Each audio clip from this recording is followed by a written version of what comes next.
I'm Ryan Newman, and since I started with Indiana Donor Network and Driven to Save Lives, I found out that some people think that they can't be an organ donor. The truth is, anyone can sign up to be an organ donor. Anyone? Anyone? Are you sure? Yeah, I'm sure. Anyone can sign up to be an organ donor. So don't count yourself out because somebody's counting on you. Go to driventosavelives.org and sign up today. But my heart's going to you, Ryan. Love that shirt.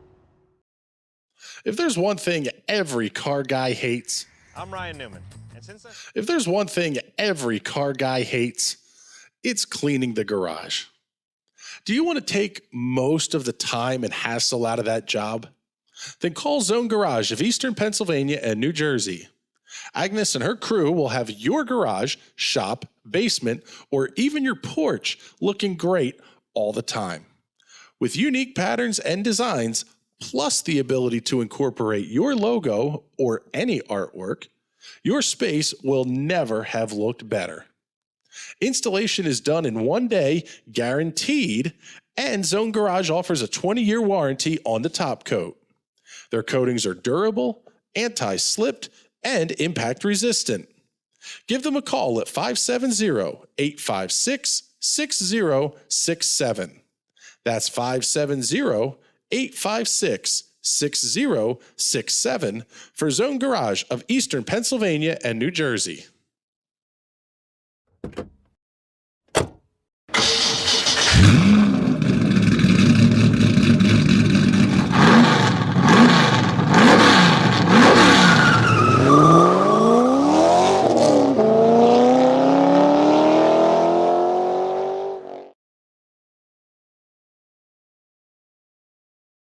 To welcome everybody who is listening in on the National Racing Network to Linda's Speedway Live tonight from Jonestown, Pennsylvania. Glad to have you back for the action. And yes, the track is just about in raceable condition here tonight. We are so thankful and so glad for that after, as my buddy and producer Chris Graham would say, there was a large aqueous aerial discharge that came across the racetrack around 5:45 to 6 o'clock, but that has passed and subsided. Track crews have done an outstanding job of getting this surface run in. And tonight we have an excellent group of 4 classes here tonight ready to do action. The Mount Gretna Roller Rink 270s back in action as always. The wingless Hyper Racing Hoosier Tire 600s are back in action tonight for the final time before their 600 Speed Week race on July 22nd.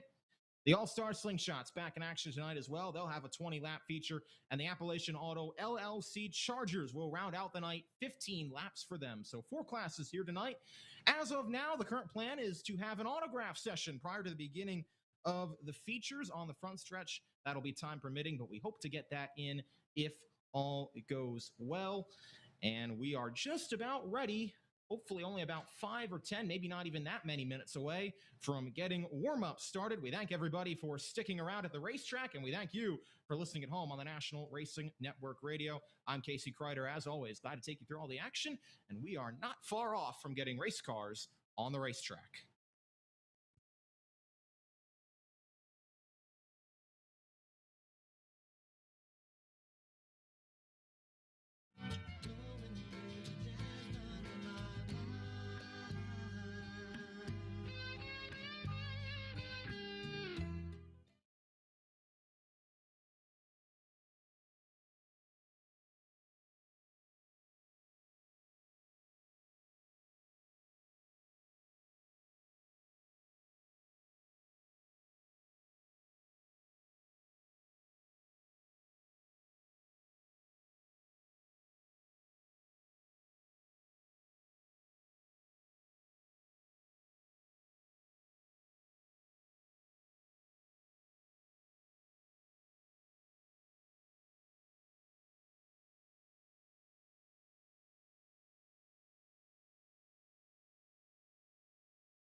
Okay, we welcome you back to the Linda Speedway. For those of you listening at home on the National Racing Network Radio, we've got the Hyper Racing Hoosier Tire wingless 600s on to the racetrack. 23 of them are here tonight. Everybody will qualify.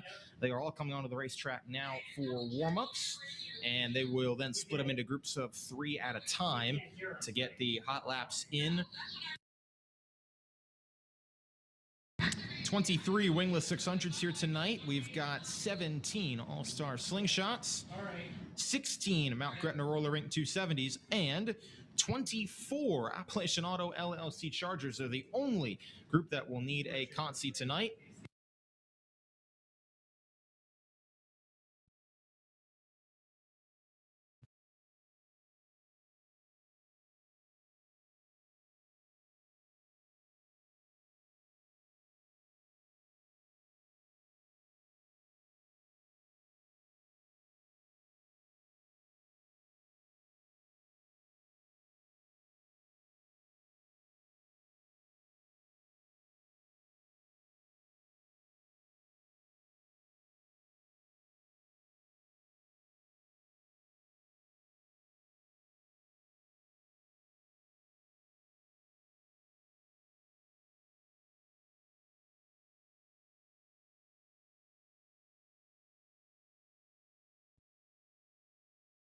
A couple of prior winners this season in the 600s are in the field tonight, including Joey Amante, car number 88C. He was in earlier for the wingless 600.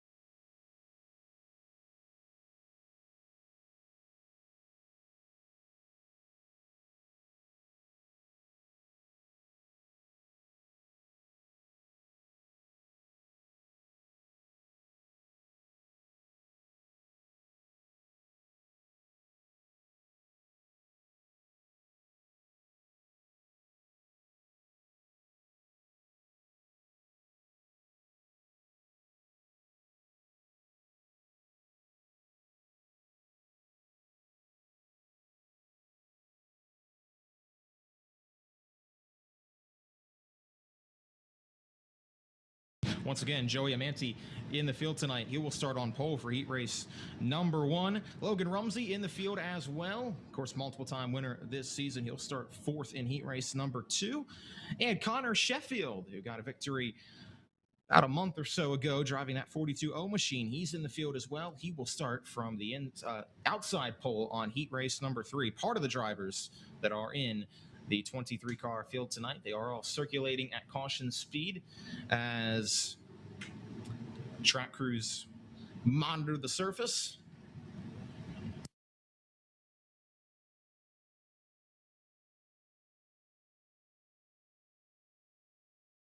Once again, outstanding job done by all of the track crews here, including Mike Batts and everyone who helped run this racetrack in.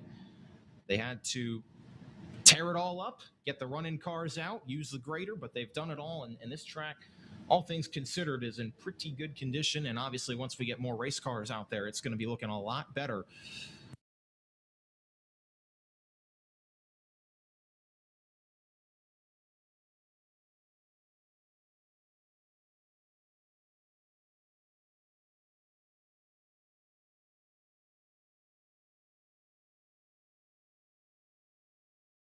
We'll have to see how the wet track conditions affect the racing tonight for all 4 classes, including the 600s.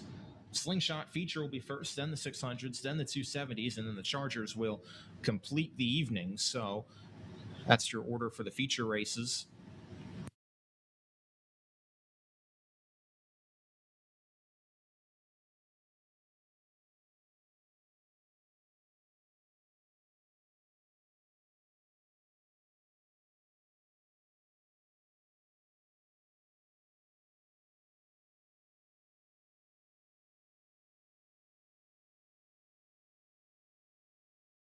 Now, obviously, there's a lot of water that is still in the infield of this racetrack, so they would usually pull all the cars into the infield and leave a certain number of them out there, but it doesn't look like they're going to do that. They will take them all off the racetrack at the pit exit in turn number 2, and then they will bring them out 8 or so at a time from back there. Once again, final tune-up for these wingless 600s prior to Hyper Racing 600 Speed Week. That event that takes place at Linda's on Thursday, July 22nd. The 600s will be winged here next weekend, next Friday at Linda's.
So all 23 Hyper Racing Hoosier Tire wingless 600s are off the racetrack now, and they will work their way back up to staging to come out, as mentioned, 8 or so at a time with 23 cars. Here tonight we'll have warm-up sessions likely of 8, 8, and 7.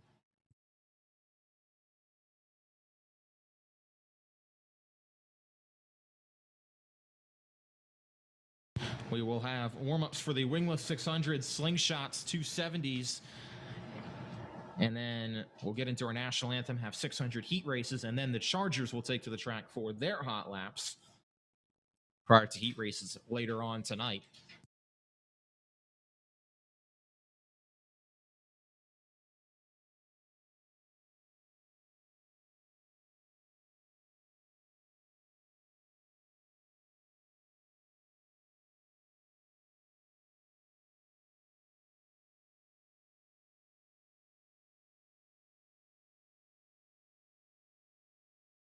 So group number 1 works their way onto the racetrack. Car number 42, that's Jeff Seacrest off into turns 1 and 2. He's got the defending track champ Brandon Heist behind him in that Mount Gretna roller rink number 99 machine, and last year's runner-up in points, Fred Heinley, follows him off into turn number 1 and 2. Hunter McFadden's 21M machine in the 61, that is Ryan Kunkel. He's a guy that's come close to breaking through a couple of times this season, has not yet found victory lane.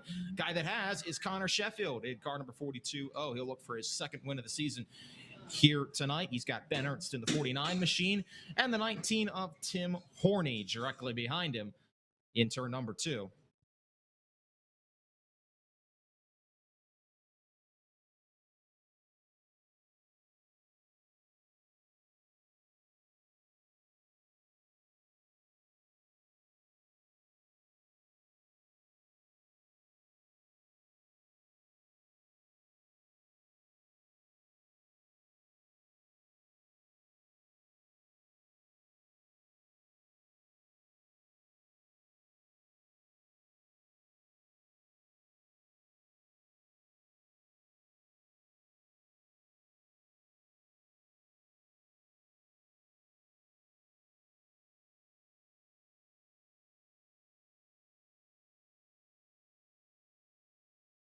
Because of the wet track conditions and the work that the track crews had to do to get this track run in, it's a little bit wider tonight. The tires, particularly entering turn number 3, are out a little further than usual. So that'll be one thing that the drivers will take note of here during the warm-up sessions and then during heat races.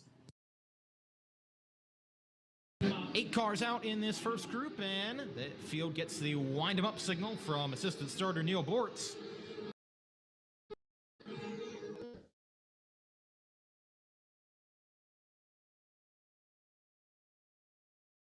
Brandon Heist will take the Greek driver, will get 3 hot laps to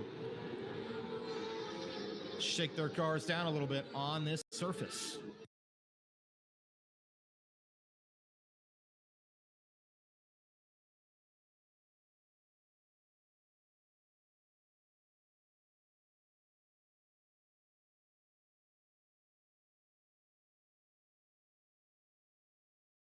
not exactly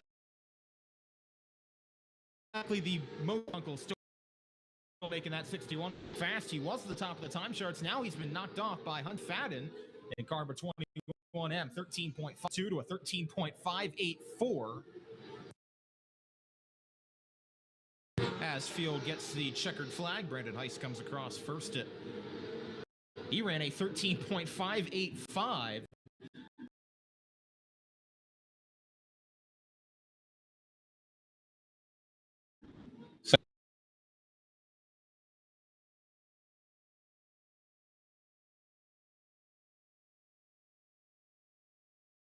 Hunter McFadden, quickest of anybody in that group for the Hyper Racing Hoosier Tire Wingless 600s, 13.582. Ryan Kunkel, 13.584. And Brandon Heiss, 13.585.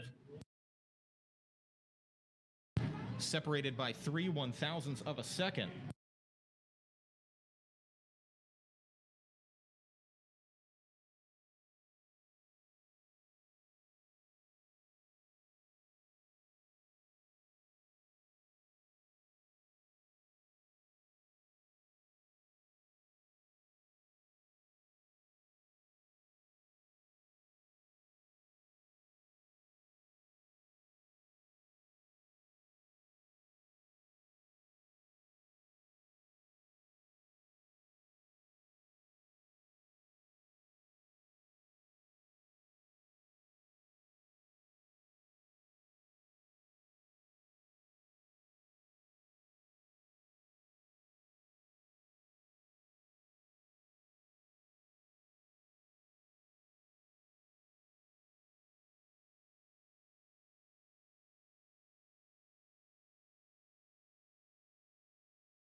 Among the cars on the racetrack currently, the 88 J machine, that is Joey Amante off into turn number 1, as we mentioned, former winner from earlier this season. Brian Kramer has shown quite a bit of speed this season. In car number 71, he will follow through in turns 1 and 2, with Tyler Henry's number 56 machine behind him. The 24, that is Logan Road.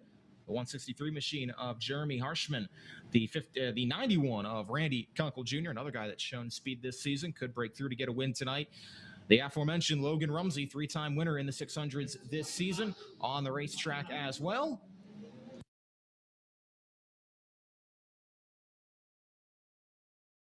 And car number 45, that is Eli Adams, off into 1 and 2 as well.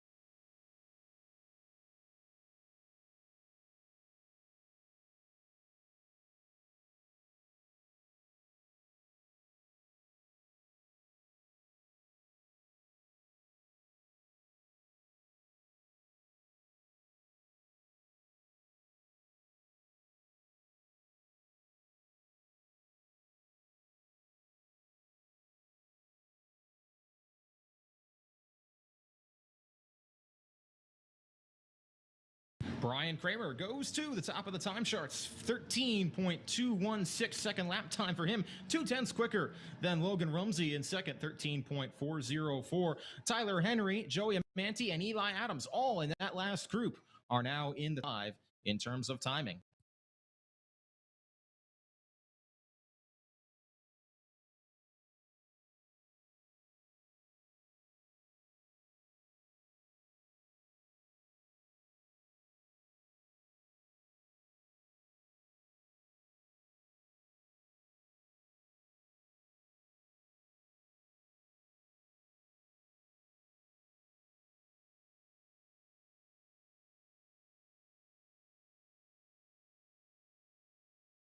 7 cars on track for this final hundreds. The 3 of Dove, 2S.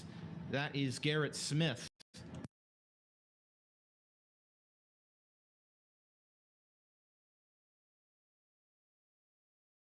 25 of Kenny Beinhauer and the 21 of Mason Beinhauer are separated by the 98 machine. That is Matt Warner back after a couple weeks off. The 92 of Trevor Dunn and the 08, that is Patrick Kern. Those are also the 28 of Dustin Degler. Missed one of them. Those are the cars that are out on track for this final group for the 600s.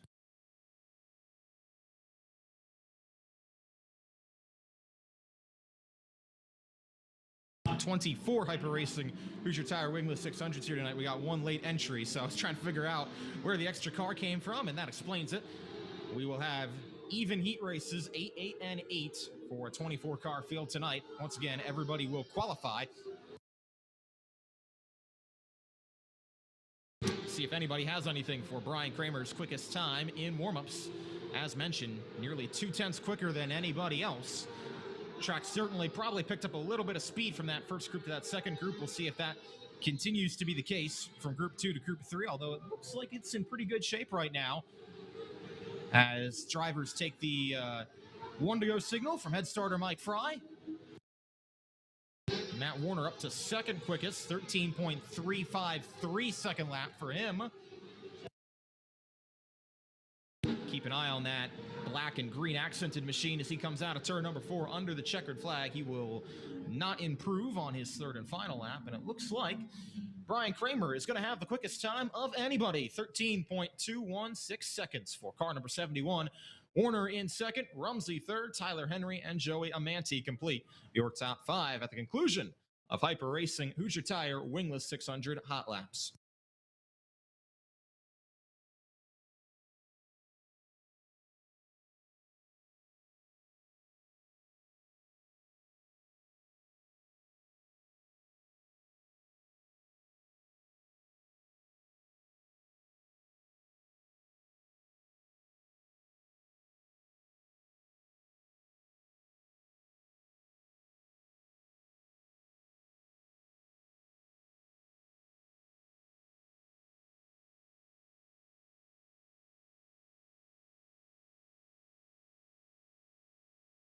As we mentioned, 17 all-star slingshots are here tonight.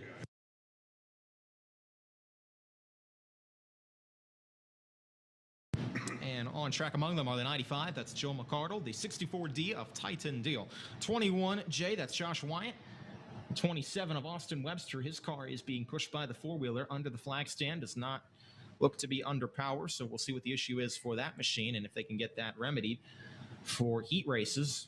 Chuck Wary's 21W, the 76, that's Chase Bixler, and the 3S is Brett Spittler. Question is going to be, can anybody stop Dave Kerrigan? He's undefeated here at Linda Speedway this season in the All-Star Slingshots, and he's done a lot of it coming through the field. He'll have to come from 9th last in the final heat race if he wants to get up front for that. Top 4 redraw for starting positions, so there will be some significance to that.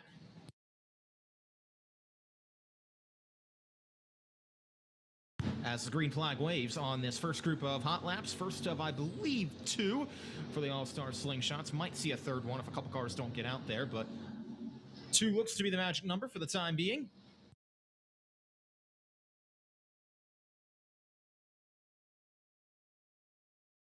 Got half a dozen cars out there right now, all led on about half the racetrack by Chuck Wary.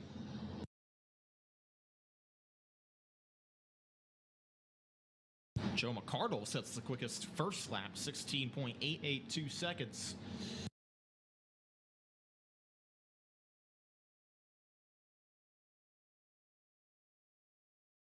And that looks to be a pretty good lap atop of the time charts. He's got more than, or right about half a second over Brett Spittler, who has the second quickest lap time for the time being. As Chuck Wary is going to see the checkered flag first, lead a group of 4 cars, and then Titan Deal and Josh Wyatt will follow.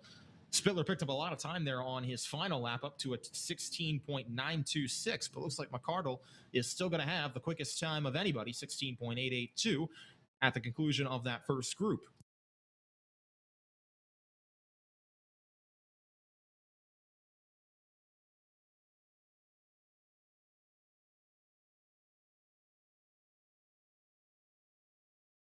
And here comes the second group. Looks like a lot more cars in this one. The 18S, that is Ronnie Spittler off into turns 1 and 2. 73 is Cooper Shanley. The 14C, that is Josh Wyatt. The 12 machine is Josh Roth. He leads him off into 1 and 2. Faith Turnbull right behind him in car number 15. The Z28 machine, that is Tyler Lillick right behind her.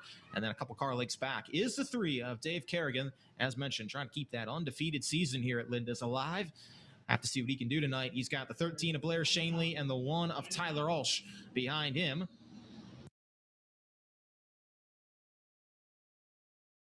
Does look like this will be the second and final group of warm-ups for the slingshots and green flag.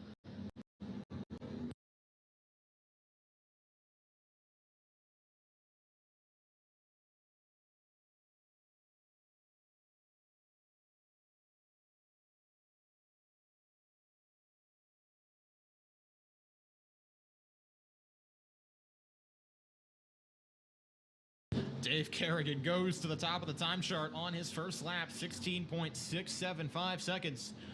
Car number 3 out in front, Tyler Ulsh, I should say, second quickest with a 16.801 second lap time, about a tenth and a half off of Kerrigan's quick lap.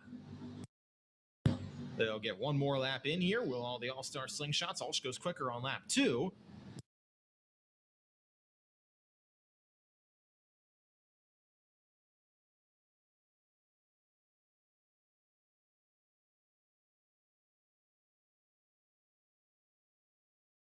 But it certainly looks as if Dave Kerrigan is going to continue the theme as far as having the best car, the car to beat here tonight. He's quickest in warm-up, 16.675 second lap time for him. Tyler Ulsh, second quickest with a 16.756. Blair Shanley, Ronnie Spittler, and Joe McCardle.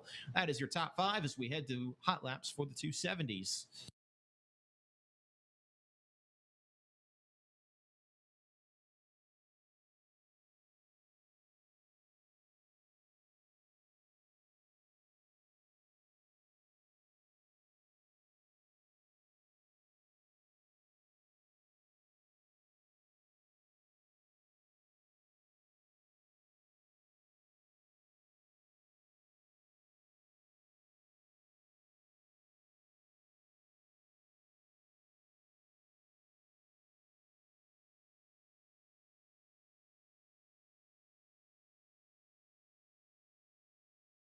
Looks like we'll see 2 warm-up groups for the Mount Gretna Roller Rink 270s. As we mentioned, we've got 16 of them here tonight.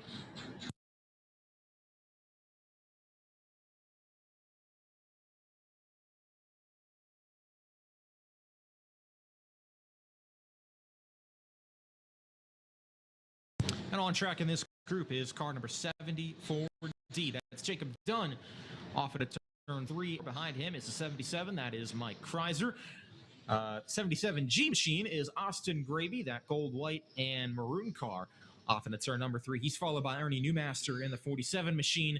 The 6 of Dan Boyer, the 39, that is Austin Miskowski. The 41 of Mike Boyer, and car number 24M, Andrea Matter-Martin.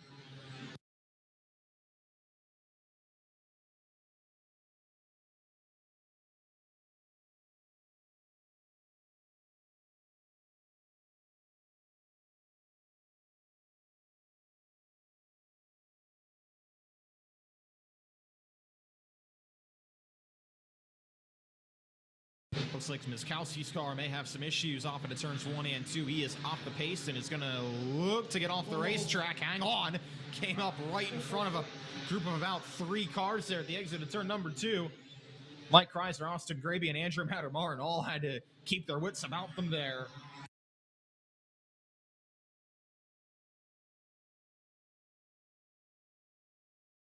Looks like Mike Boyer, though, still is going to have the quickest time as field comes to the checkered flag.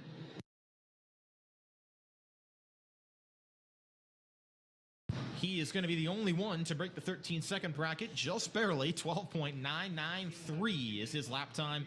Austin Gravy, Mike Kreiser, Dan Boyer, and Jacob Dunn are your top 5, with Ernie Newmaster and Andrea Matter-Martin concluding the 7 cars that took time in that first group. Looks like we'll have 8 more for this second and final group, and they're onto the racetrack now, led out by the 77S machine of Ben Stolz.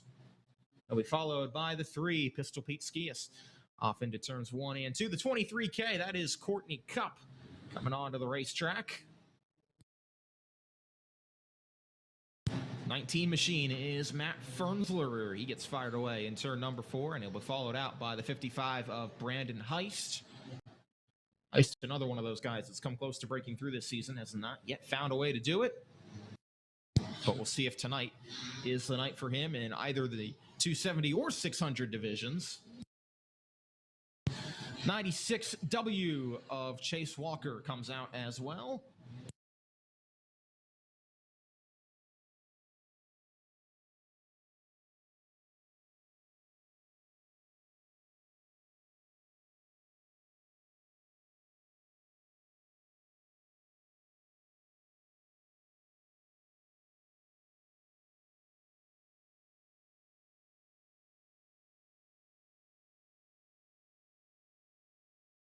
And green flag waves on this second and final session. Looks like we've got 6 cars out here for it.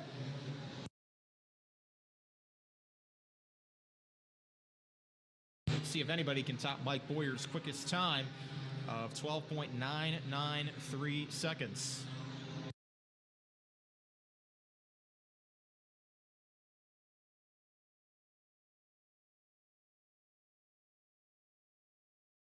Answer to that question is yes. Pete Skias does it on his first lap. 12.929 is his quick lap. He will be at the top of the time charts, and we'll see if anybody else can top it.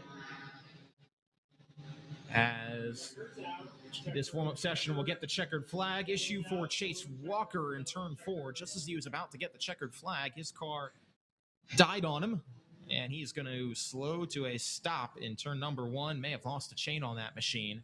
Looks like Pete Skias, though, is going to be quickest of anybody in warm-ups. 12.929 seconds is his quick lap. Mike Boyer second quickest, with Austin Graby, Brandon Heist, and Ben Stoles completing your top 5.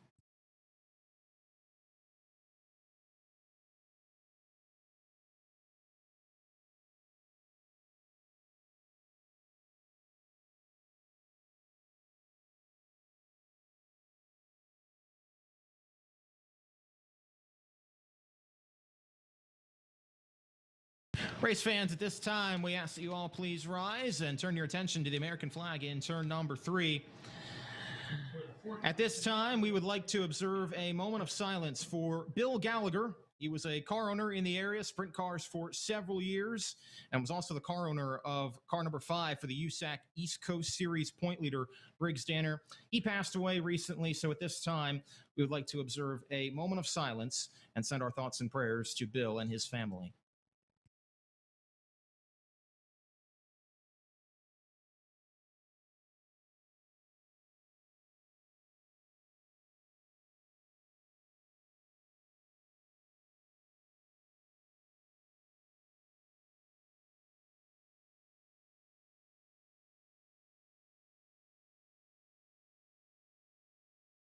Thank you.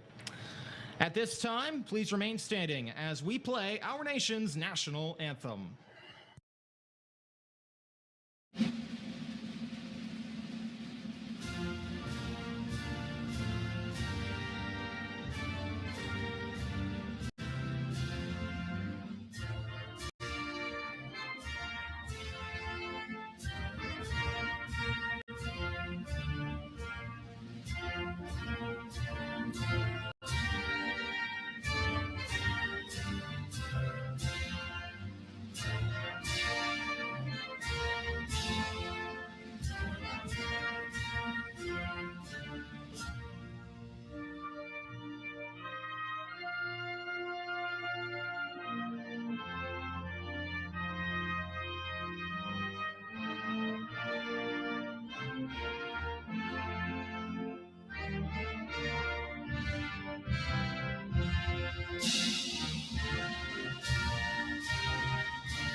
Well, race fans, a couple hours ago, I didn't know if I was going to say these words tonight, but I'm very glad to be doing so.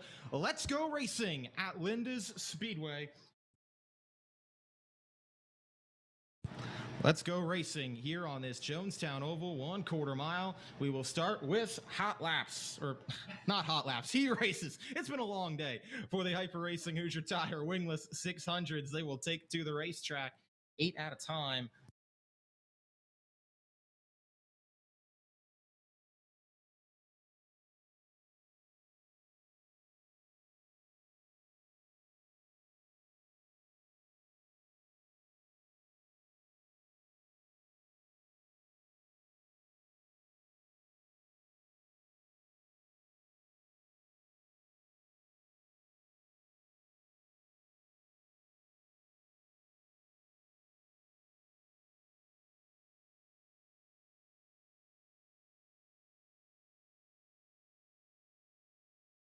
First heat race going to take to the racetrack for the 600s.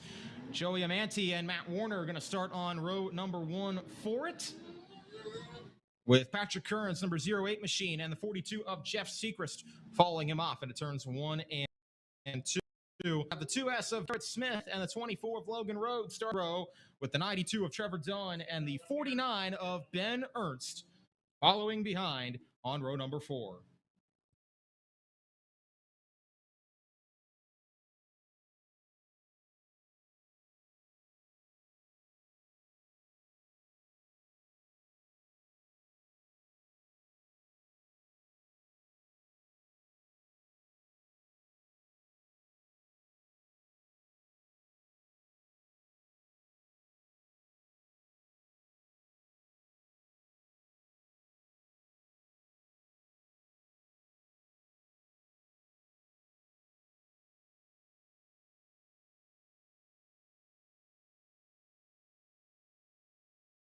So working to get the field into order.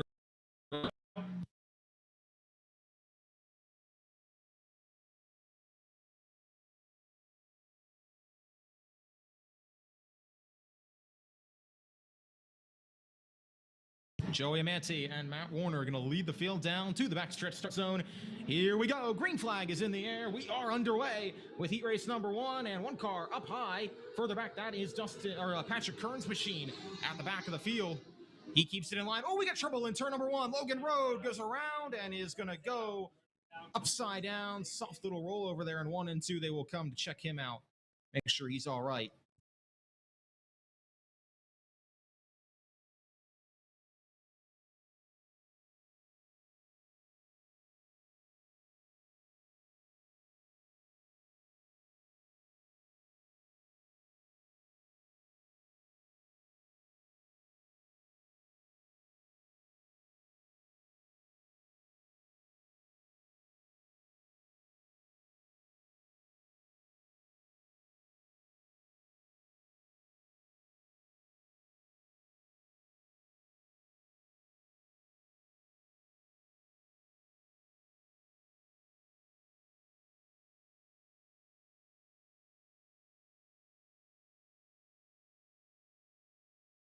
Logan Road is okay over there. That is the best news to hear after his car went for a little bit of a ride in turn number 2. He and Garrett Smith got together battling for the 4th spot. But once again, driver is okay over there.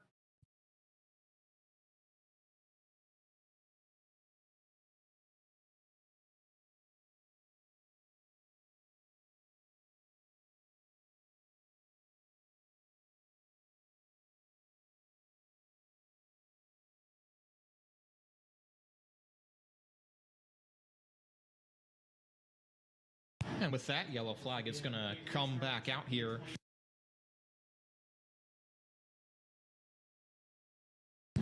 Road will rejoin at the tail of the field, and he will start from the back row for this restart. Amanti got away to the point, was able to clear Matt Warner off the turns 1 and 2.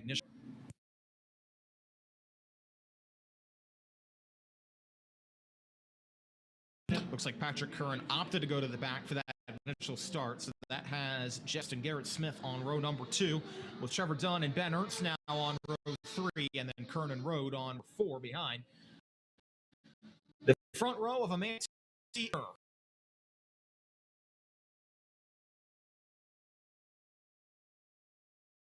Lights are out, and the green flag is going to wave here. Joey Amante, who won the first wingless 600 race of the season, looking to make it his second of the year.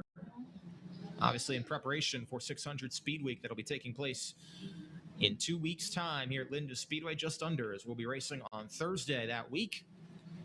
But let's do it again. Take number 2 is green, and Amante gets away to the point once again over Warner. Back to 1 and 2, side by side. The battle's going to be on between Sechrist and Smith, but Sechrist will have that position. Back to 1 and 2. Warner tries to get a good drive off the corner. He's going to try and pull to the inside of Amante down the backstretch, but Amante got a nice drive off of turn number 2. He'll hang on to the spot coming through 3 and 4. And they'll run nose to tail back to the first set of corners with 1 lap in the books. Ooh, a little bit of contact at the exit of turn number 2. Logan Road, Ben Ernst got together battling for 6. They keep it straight, though. And Amante has gotten away by about 3 car lengths back to 1 and 2. Jeff Sechrist not letting Matt Warner get away for second. Further back, Patrick Kern, in the meantime, has pulled to the infield with an issue. But we will stay green. 3 cars, nose to tail, second through 4th. Warner, Sechrist, and Smith off the turns 1 and 2, with Dunn running a couple car lengths behind in 5th position. Amante, though, has gotten away to the point, and halfway through this heat race, he leads by a little over a second over Matt Warner. Sechrist and Smith right behind. Ooh, Smith had to jam on the binders there at the exit of turn number 2 to stay off the 42 machine, as he had to get out of it coming out of turn number 2. Almost opened the door for Trevor Dunn to try and challenge back to that set of corners, but couldn't do it. Amante has checked out. Keep in mind, top 4 redraw for starting positions in the feature, so there is some value to Trevor Dunn getting that position on Garrett Smith. With 2 laps to go, Joey Amante working his way down the backstretch and off the turns 3 and 4, showing the speed. Number 88, A Machine, is off the turns 1 and 2 for the final time. White flag is in the air.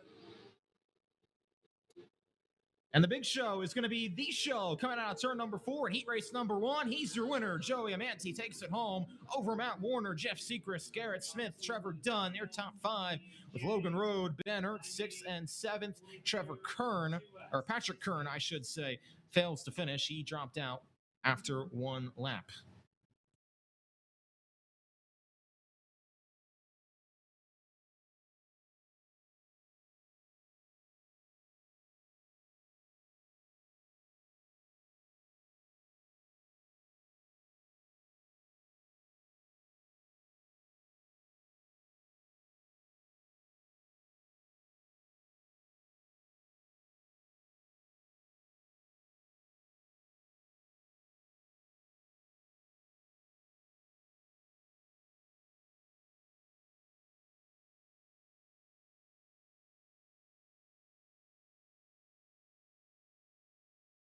So here comes heat number 2 onto the racetrack for the wingless 600s. It'll be Jeremy Harshman's number 163 machine.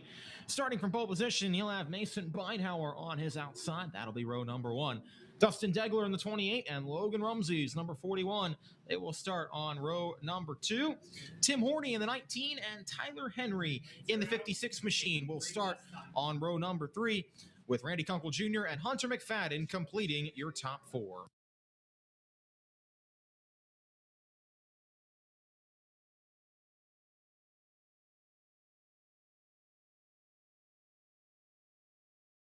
Here comes Harshman and Beinhauer back to the start zone. Green flag is in the air. We are back underway. Back to turns 3 and 4. Rumsey's going to get around the outside of Degler for the 3rd spot as Harshman gets past Beinhauer for the lead on the inside. Back to 1 and 2. And now here comes Rumsey. He'll try to challenge for that runner-up spot. Back to turns 3 and 4. Logan Rumsey on the inside. Mason Beinhauer on the outside. Beinhauer's going to hold the spot. Back to 1 and 2 for the time being. Harshman gets away in the meantime by about 4 car lengths.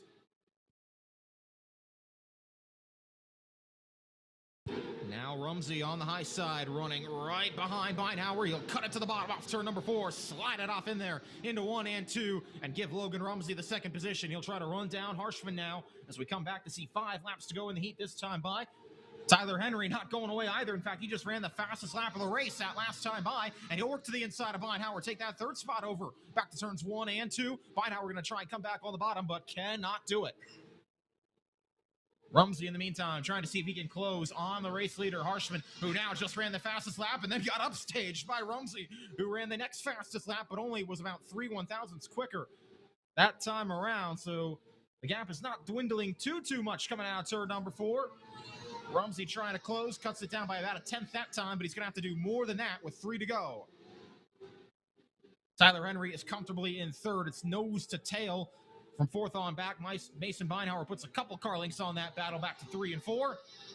Jeremy Harshman still has about 4, make it 3, make it back to 4 as Harshman got off turn number 2 pretty nicely, and he's going to hang on back to turns 3 and 4. White flag is in the air. He'll have one more circuit to negotiate with. But if he can keep it straight, looks like he'll be in position to take home the win in heat race number 2. Rumsey will try to close, but it's not going to get closer than about 3.5 or 4 car lengths as Harshman takes the checkered flag to win the second heat race over Logan Rumsey. Tyler Henry comes home in third. Mason Beinhauer hangs on for 4th. Dustin Degler, Hunter McFadden, Randy Kunkel Jr., and Tim Horney round out your 8 finishers in that order.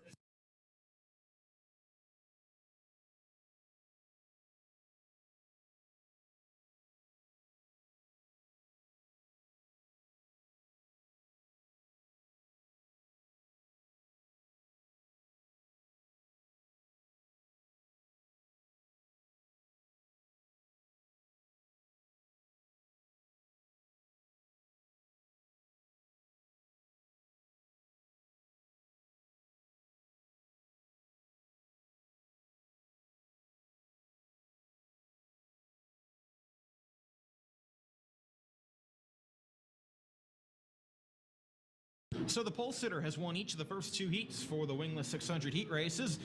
Might be a good omen for Kenny Beinhauer because that's where he starts for this third and final heat for the 600s. Car number 25 is on pole position, but he's got Connor Sheffield in the 42O machine on his outside, with Sean Dove and Brandon Heist on row 2, Eli Adams in the 45, and the quickest driver in warm-ups, Brian Kramer, starting on row number 3. Ryan Kunkel's number 61, and the 22H of Fred Heinley. They make up the 4th and final row. Here they come to the green flag. Beinhauer stands on it, and we're racing in the third and final heat race for the 600s. Here comes Dove. He got to the inside of Sheffield, who fell way back there on that initial start. A little bit of contact between he and Kramer down the backstretch. That's battling for the 5th position. Sheffield did not get off the line very well. He's going to go all the way to the back as Beinhauer gets away to the point over Heist. He got back past Dove for that 2nd position. Now Dove is going to race Adams back to 3 and 4 for that 3rd position. Beinhauer continuing out in front. He's got about a 1/4 of a second on Heist, and then it's a gaggle from there on back. Heist has a nice gap back to Dove. Here comes Kramer. He'll throw it in on the bottom of Adams. Take off the nose in turn number 3. Adams going to try and come back under him, and they will race side by side off the turns 1 and 2. Ryan Kunkel waiting in the wings as well with Heinley and Sheffield behind. Kramer's going to complete that pass, so on the high side of the exit of turn number 2, he's got the advantage back to 3 and 4. Here comes Heinley on the inside of Kunkel. He gets through the 6th spot. Makes that pass look pretty easy as Kunkel got a little bit out of the groove. Kenny Beinhauer, though, remains out in front, and he is just ripping off laps in front of the field. 1.16 seconds in front of Brandon Heist. No challenge there for the time being. Heist has put a good gap on Sean Dove, and the freight train back to 3 and 4 that Brian Kramer's working to try and break. Dove got off turn number 4 nicely and hangs on to about a 2-car length advantage back to 1 and 2. Ryan Kunkel have another look inside of Fred Heinley, but nothing doing there for the time being as Kenny Beinhauer takes the white flag. Final lap of this heat. Here comes Heinley. He's now battling to the inside of Adams, trying to take over that 5th spot back to 1 and 2, right behind Brian Kramer. In the meantime, checkered flag waves for Kenny Beinhauer. He is your winner of heat race number 3. Brandon Heist comes home in 2nd, and it looks like Sean Dove's going to win the battle for 3rd over Brian Kramer. 25. Eli Adams, Ryan Kunkel, Fred Heinley, and Connor Sheffield. In that order is your finishing for heat race number 3.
Okay, so the Appalachian Auto Charger is going to come onto the racetrack for their hot laps. As mentioned, as always, no live timing for these. So for those of you watching at home on the National Race Radio, don't expect to see anything pop up on your race monitor. These cars are hand scored, but it's just a few feet away from me here. 24 of them here tonight. They're the only class that will need a consi. Top 5 will transfer through each heat race. And the top 3 redraw then from starting positions.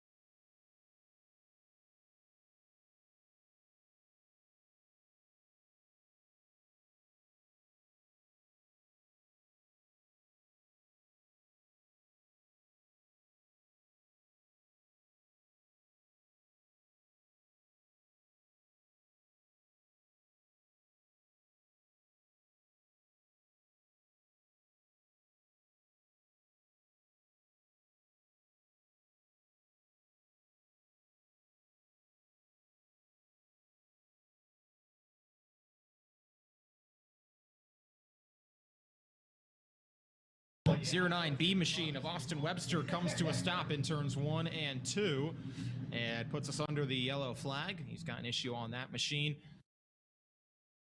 Among those out here for this session are the 00, that is Ed Hollenbach, the 97 of Justin Regal, car number 2M of Josh Michael coming under the flag stand. He is followed by the 4 of Paul Lambert. First time we've seen him here this season. The 30, that is David Fiddler. The 30 pack machine of Chris McCarr, and the 03 of Francis Gross III. All on track now for this session as they've gotten Webster's car cleared from the racetrack.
Caution came out on the Speedway once again during this hot lap session for the Chargers.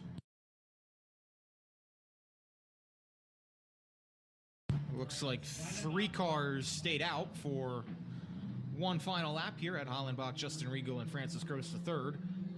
All still on track in this first group.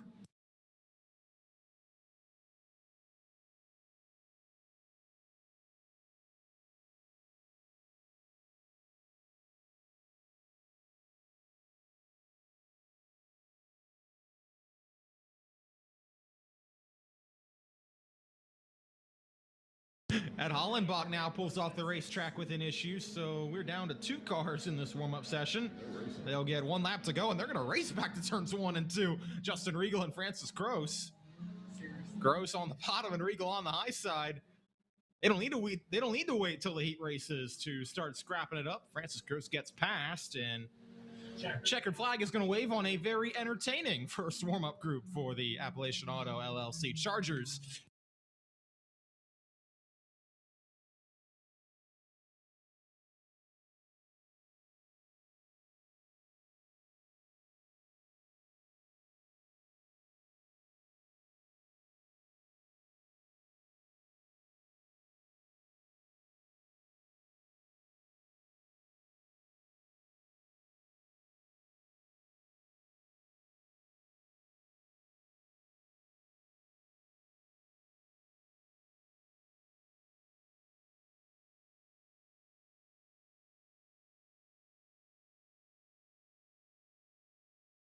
Chucky Kimmel is on track here for this second group. He leads them down the back straightaway in car number 10. He's followed by the 01 of Troy Hostetter, the 01M machine of John Mans, and the 22 of Heather Mans in very similar looking cars. And of course, they're following each other off into turn number 3, as they should be. The 4D of Daryl Wagner right behind them, the 5 of Sam Yeagley, the 14 of Shane Flaherty, and one more car that I'm trying to get a number on here as he comes off into turn number 3. Yes, it's the 7K machine of Rob Kreiser.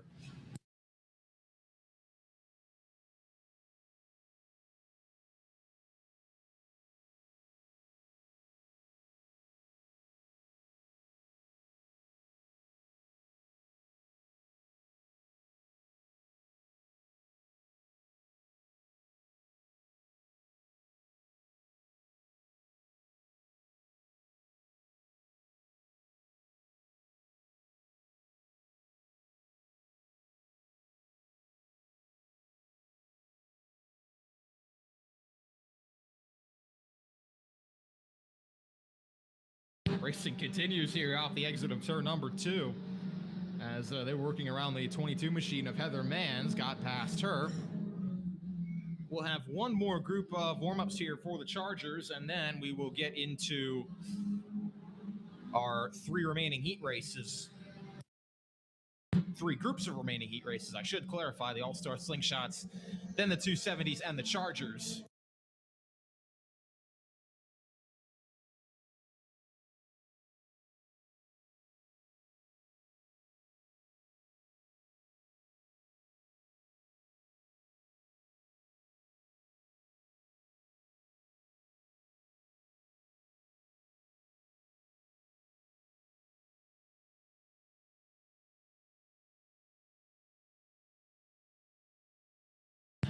Checkered flag waves on the second and final for the Chargers in their hot lap, or second of 3 groups, I should say, for the Chargers. We'll have one more of them coming to the racetrack with 24 of them here tonight.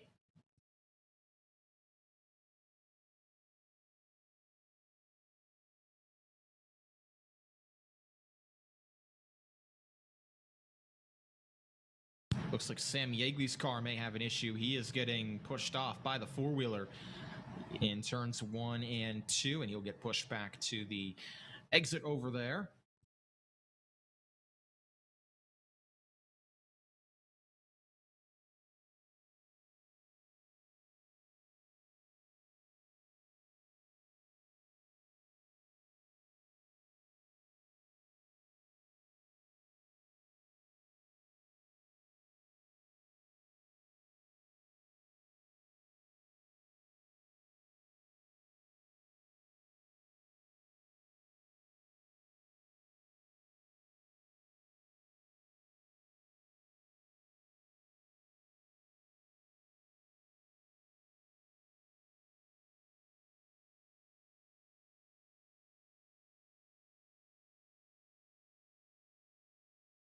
7-11 of Dale Kreiser leads this third and final group onto the racetrack.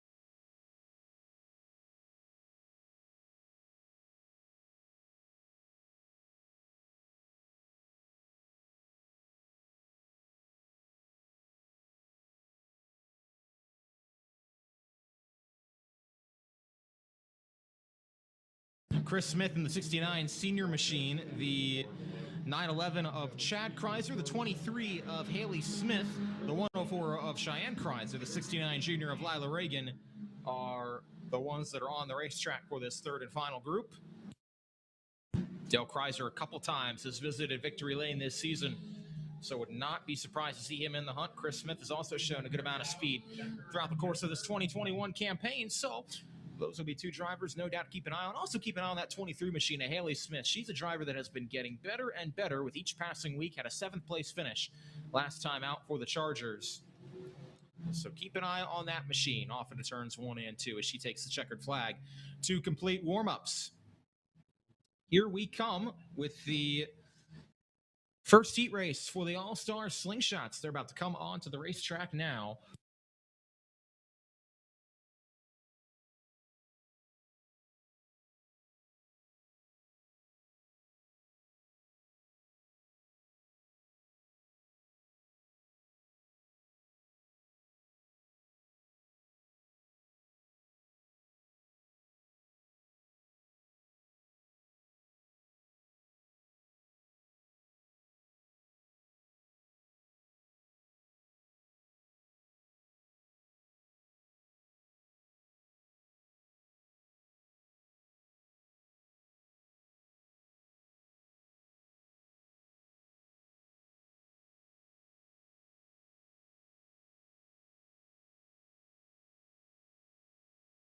Okay, here comes heat number 1 onto the racetrack for the All-Star Slingshots. They're going to get the green flag this time with Chase Bixler and Titan Deal on row 1, Blair Shanley, Joe McCardle on row number 2, Austin Webster and Tyler Lillick on row 3, Faith Turnbull, Josh Roth on row number 4, and Dave Kerrigan, quickest in warm-ups, trying to keep the undefeated season alive. He will start from the tail of this first heat race. Here we go. Green flag waves, battles on side by side for second as Bixler gets away to the point. Titan Deal gets shuffled out up the racetrack. Joe McCardle and Austin Webster both going to go under him. McCardle's going to get through to the third spot. He'll try to put the work on Blair Shanley.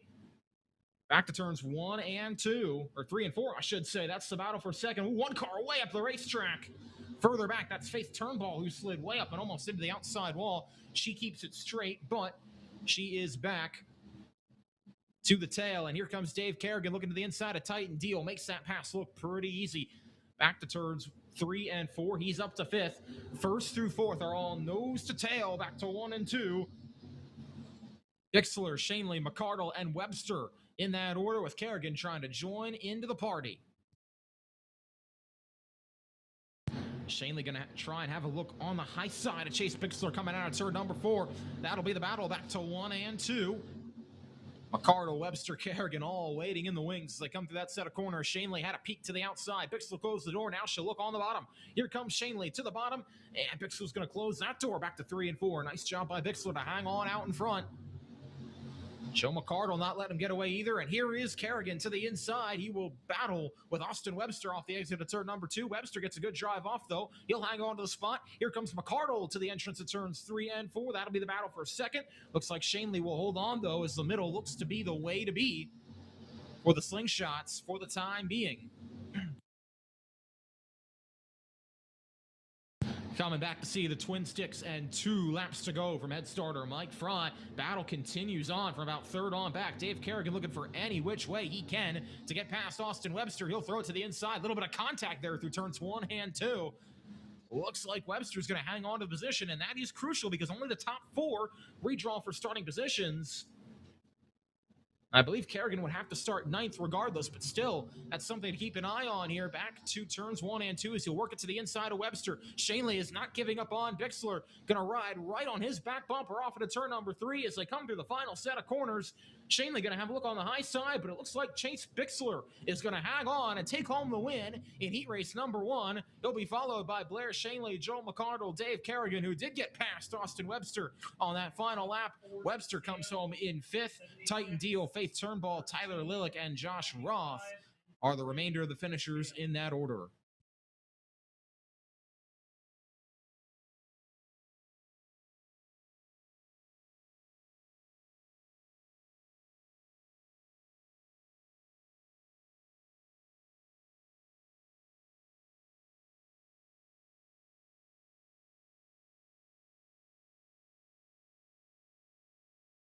And here we go for the second heat for the Slingshots. They will take to the racetrack now with Carter Wyatt in the 14J machine and the 21W of Chuck Wary. They will start on row number 1.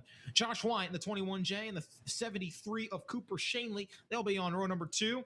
The Spittler boys, Brett and Ronnie, will start on row number 3. Brett on the inside and Ronnie on the high side with Tyler Alsh and Brett Bieber, 32, defending track champion, starting from the outside of row 4. Once again, everybody qualifies. Top 4 redraw for starting positions.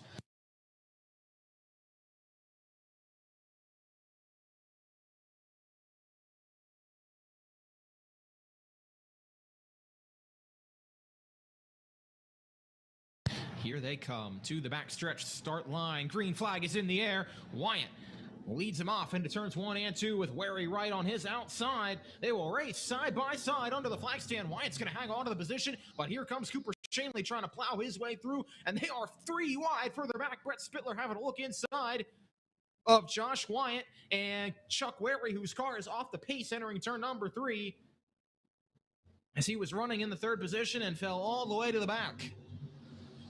1 lap is in the books. Good start for Ronnie Spittler. He's up to 3rd. Cooper Shanley applying the pressure on Carter Wyatt for the race lead. Back to turns 3 and 4. Here comes Brett Spittler to the inside. Ooh, contact between he and Josh Wyatt. Spittler did not give Wyatt much room there through the center of the corner, and that opened the door for Brett Bieber to get his way to the inside as well.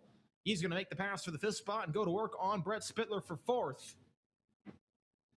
As Carter Wyatt, Cooper Shanley, and Ronnie Spittler run nose to tail at the front. Wyatt has maybe 2 car lengths on Shanley back to 1 and 2, but it's not much more than that. Brett Bieber going to have a look on the inside of Spittler, Brett Spittler that is, back to turns 3 and 4. He will complete that pass on the bottom. And now try to see if he can join that battle for the lead out in front with 4 to go. Carter Wyatt holding a steady wheel out in front over Cooper Shanley, Ronnie Spittler, and Brett Bieber. Oh, we got 1 car up out of the groove and up against the outside wall. That is Josh Wyatt's machine. That is come to a stop in turn number 2.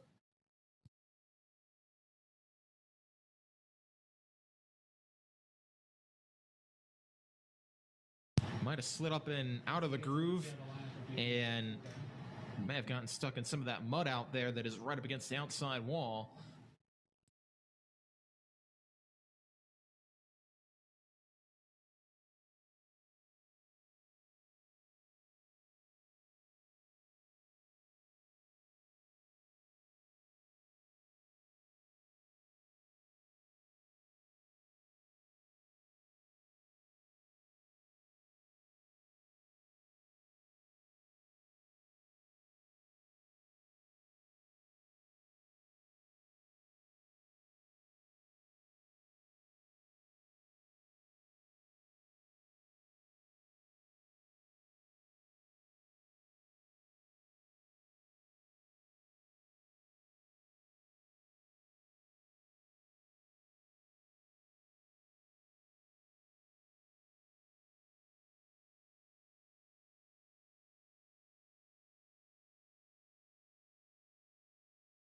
So Josh Wyatt attacks Carter Wyatt, stands on the gas, green flag is in the air. Oh, he's got a problem back to turns 3 and 4. That car sputters. It's going to allow Cooper Shanley to get through as Carter Wyatt is still off the pace in turn 4, trying to get that car back under pound, allows Shanley to get through to the lead, and here comes Brett Spittler on the outside of Ronnie Spittler.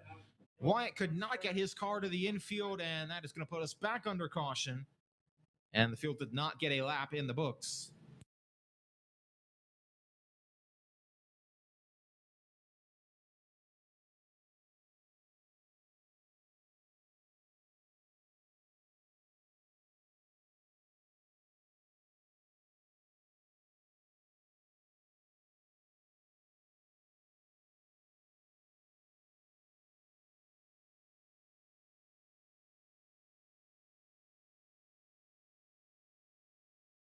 So a tough break for Carter Wyatt, who will become the first pole sitter not to win a heat race tonight in this 5th heat race of the evening between the 600s and the slingshots, but he was out in front when that car had issues. It'll now move Cooper Shanley to the race lead with Ronnie Spittler second, Brett Bieber in third, then Brett Spittler, Tyler Alsh, and Josh Wyatt completing your 6 cars still running.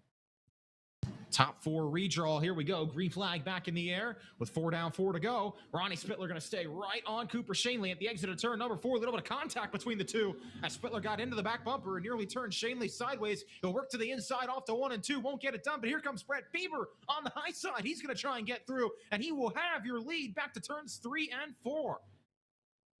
Big move on the high side from car number 32, and the defending champion gets through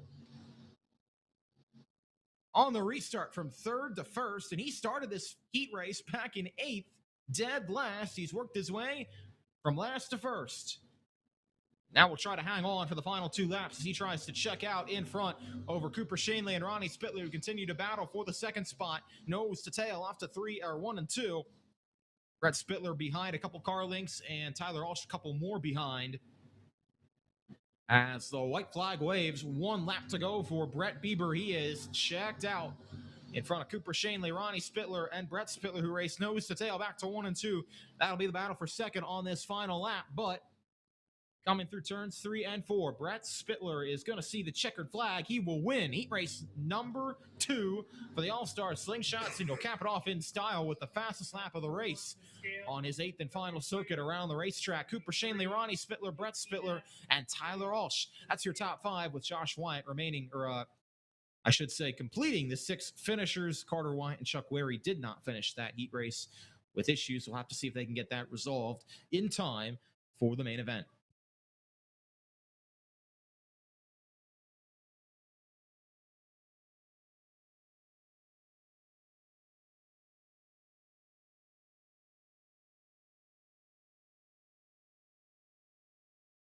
Now we will move into a pair of heat races for the Mount Gretna Roller Rink 270s.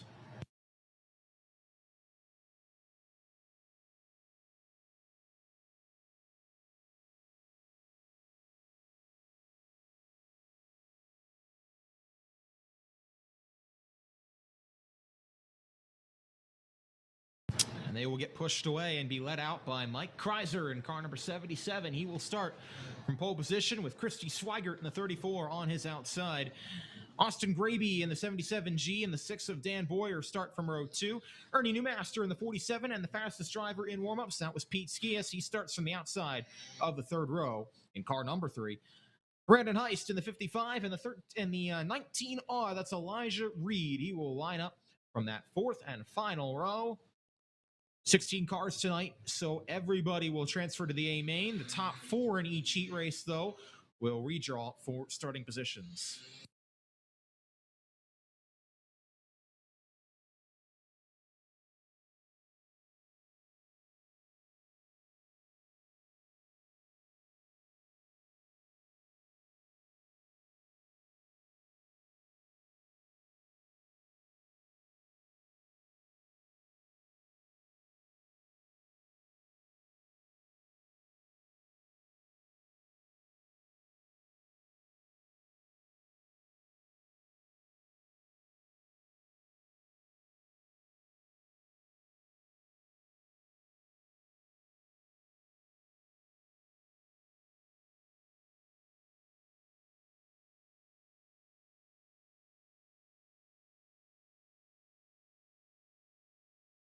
Okay, lights are out here as the field is going to work their way out of turn number 2.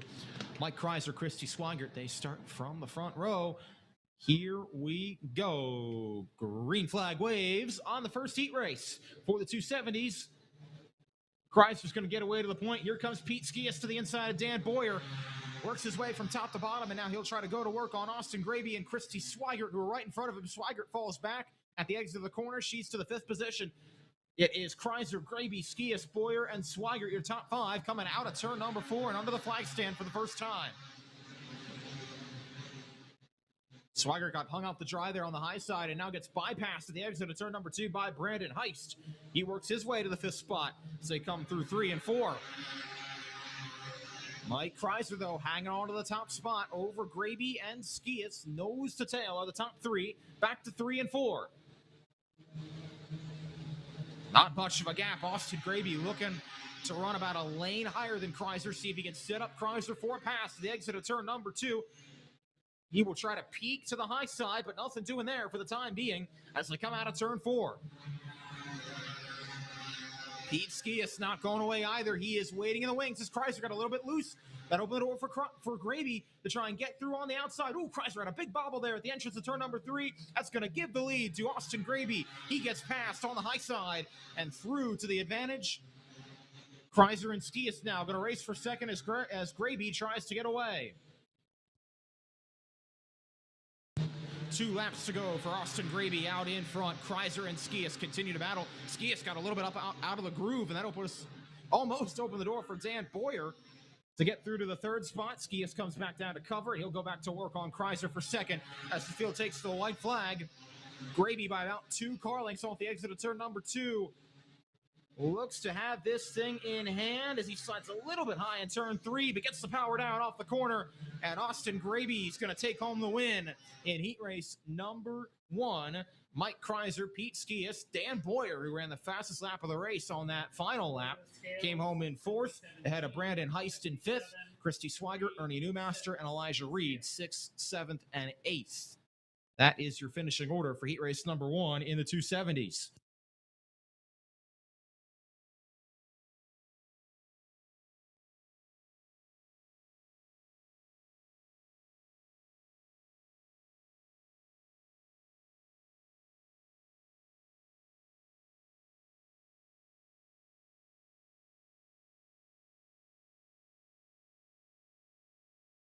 And here comes the second heat race for the 270s now onto the racetrack as Austin Miskowski will lead them out and start on pole position. He'll have Ben Stoles and the 77S machine on his outside. Chase Walker will start from the inside of row 2. Both Miskowski and Walker had issues in their warm-up sessions, so hopefully those have been resolved as they'll start nose to tail with Matt Fernsler completing the first 2 rows. He'll start on the outside of Chase Walker in row 2.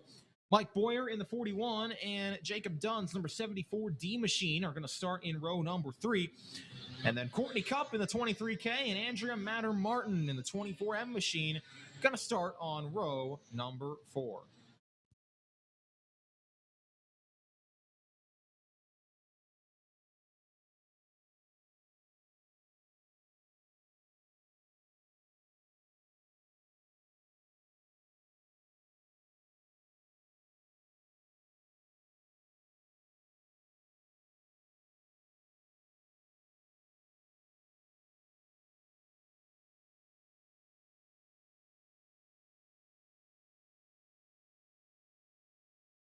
Okay, 1 to go signal has been given as Andrea Matter Martin tags on to the tail of the field. Here we go. Miskowski and Stoles on row 1 to the start line. Think Stoles left a little early there in 1 and 2. We'll see what they off to 3 and 4. I think that's what they're going to call as the caution comes out. Not sure if it was Stoles leaving early or Miskowski not leaving at all. We'll see what they call, but it was not a clean start. Back to 3 and 4.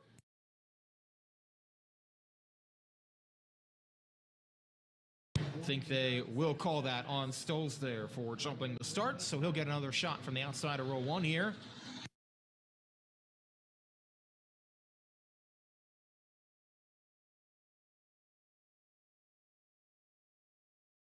Here they come down the backstretch. Much cleaner start that time as Mikowski and Stoles race side by side. Looks like Stoles is going to take it away, though, on the high side. He is through to the lead, back to 1 and 2 as Mikowski falls through the field. Fernsler's through to second. Boyer now going to work to his inside. They'll race side by side off the turns 3 and 4. Boyer on the bottom. Fernsler on the high side, and Boyer's going to get through to second. Good opening lap for Mike Boyer out in front. It is Stoles 1, Boyer 2, Fernsler 3, Miskowski and Dunn in the battle side by side for 6 between Courtney Cup and Chase Walker. Boyer is going to put on the pressure for Stoles back to 1 and 2. They'll race side by side down the backstretch. Boyer on the inside, Stoles on the outside. Coming out of turn number 4, Boyer is going to take the lead back to 1 and 2. Did not take him long to fight his way to the front. And he will try to set sail now as he and Stoles have put a nice little gap on Matt Fernsler in third. Ooh, contact in turn 4. Jacob Dunn and Austin Miskowski got tied together, and both nosed into the last infield tire in turn number 4, came to a stop. That is going to put us under the caution here halfway through this heat race. Dunn was working to the inside of Miskowski, and the two had a coming together and just couldn't get off each other.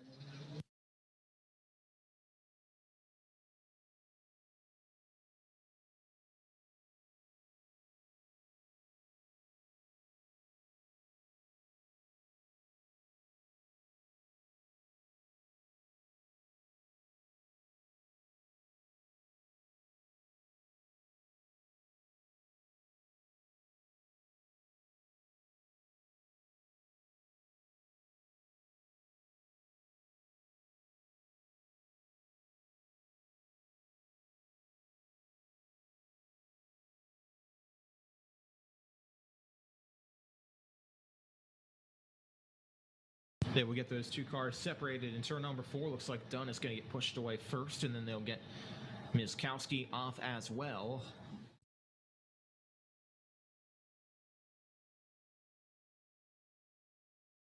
Dunn will tack on back to the tail, and looks like the same will be for Miskowski, who gets pushed up over that berm there on the inside. All that mud and water had to go somewhere as track crews ran this place in a couple hours ago, and there's a good little berm down there all around the infield of the racetrack. That's what Miskowski and Dunn both got stuck on down there, and they've gotten Dunn pushed away. Now they pushed Miskowski away. He'll join to the tail.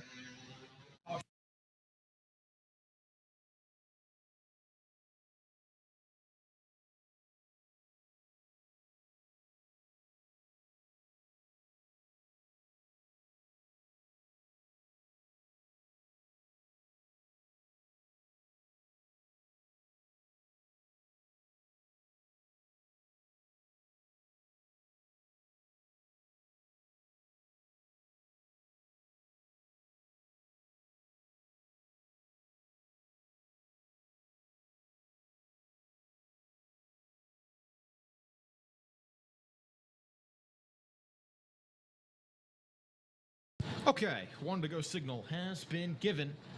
And Mike Boyer, Ben Stoles, Matt Fernsler, Courtney Cup, and Chase Walker are your top 5 now, with Andrea Matter-Martin 6th, Austin Miskowski 7th, and Jacob Dunn in 8th here for the 270s.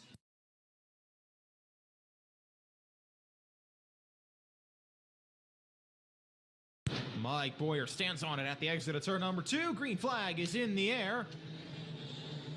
Further back, Miskowski and Dunn will split Matter-Martin back to turns 3 and 4. That's going to become the battle for 6 between those two.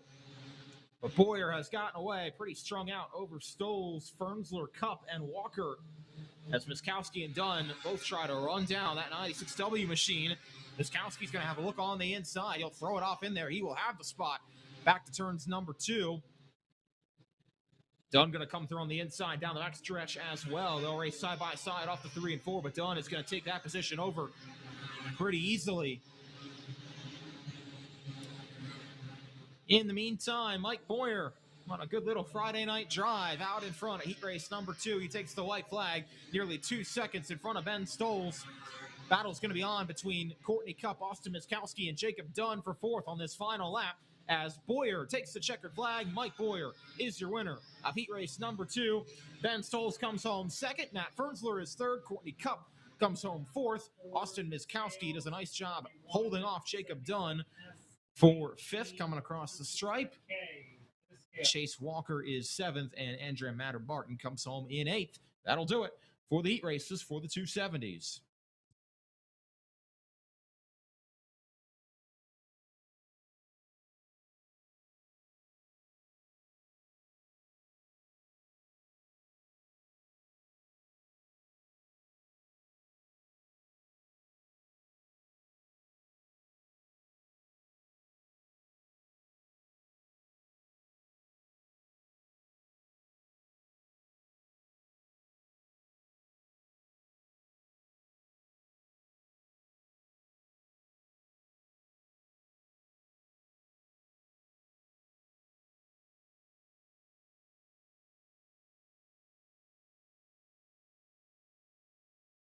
So final heat races of the evening will be for the Appalachian Auto LLC Chargers. They will take to the racetrack.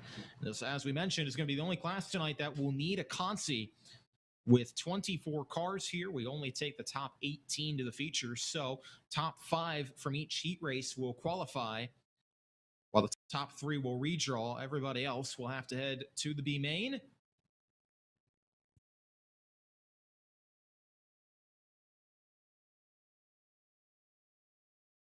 Once again, want to give the weekly reminder to everybody listening at home on National Racing Network Radio. There is no live timing and scoring for these cars, so don't expect to see anything on Race Monitor.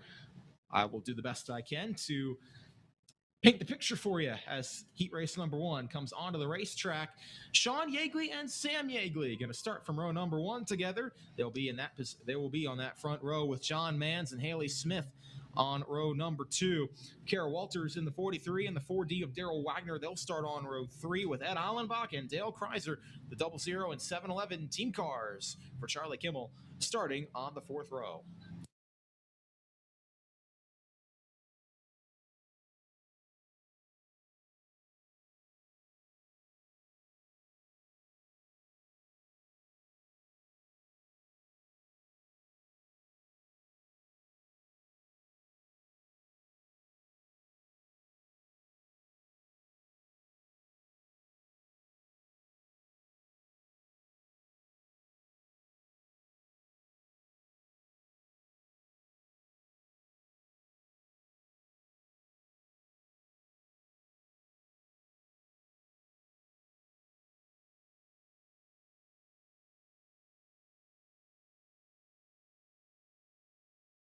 So as all 8 cars are onto the racetrack, they will get doubled up here.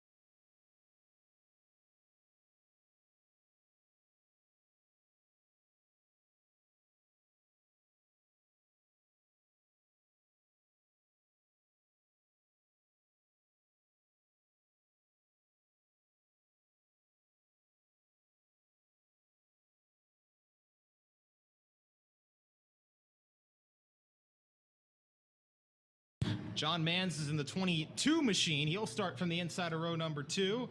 Green flag is in the air here, and we are underway. Sam Yeagley's going to get away the point. Oh, look at Dale Kreiser through the middle between Daryl Wagner and Carol Walters, and then he got between the middle of Haley Smith and John Mans, and all the way up to 3rd by the time they get to turn number 1. Threaded the needle a couple of times, coming through 3 and 4. He'll now work to the inside of Sean Yeagley. That'll be the battle for the 2nd spot. He will take it away. Back to turn number 4.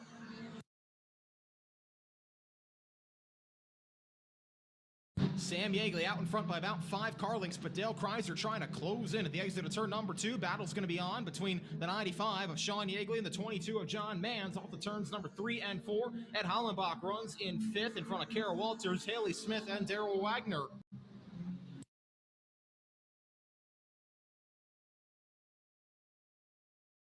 Battle is going to be on for the third spot, and Carol Walters trying to put the pressure on Ed Hollenbach, the exit of turn number 2. Daryl Wagner around the outside of Haley Smith for 7th. Further back, keep in mind the 5th position is the last transfer spot. That is currently held down by Ed Hollenbach. He's gotten a nice gap now in front of Carol Walters, about 5 or 6 car lengths at the exit of turn number 2. In the meantime, Dale Kreiser is closing on Sam Yeagley. The gap is down to about a car length and a half off the turns 1 and 2. Race off the exit of the second corner, and Kreiser is going to try and put himself in striking distance. Longtime veteran of the Chargers has had a great season so far. Going to look for win number 3 here tonight, as he hounds Yeagley back to turns 1 and 2. Here comes Ed Hollenbach. He'll have a look on the inside of John Mans. It's going to be the battle for the 4th spot, back to 1 and 2. Just a couple car lengths behind Sean Yeagley in 3rd. But Sam Yeagley continues out in front. Gap is stabilized between he and Kreiser. Ooh, John Mans against the outside wall in turn number 4. Keeps it straight, though, and hangs on to the 5th spot for the time being over Carol Walters. Keep an eye on that battle, as the battle's going to be on for the race lead with 1 lap to go. Here comes Dale Kreiser, tries to point it to the inside of Yeagley. As they come out of turn number 2, they'll be side by side off to 3 and 4.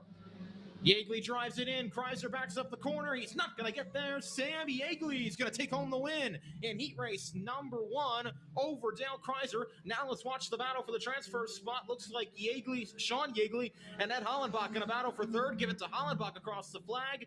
And John Mans is going to hang on for that 5th and final transfer spot over Carol Walters, Daryl Wagner, and Haley Smith. Those 3 drivers all going to head to the B main.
Okay, lineup for heat number 2 will go off like this. Chris McCarr in the 30-pack machine is going to start from the pole position with the 09 of Francis Gross III on his outside.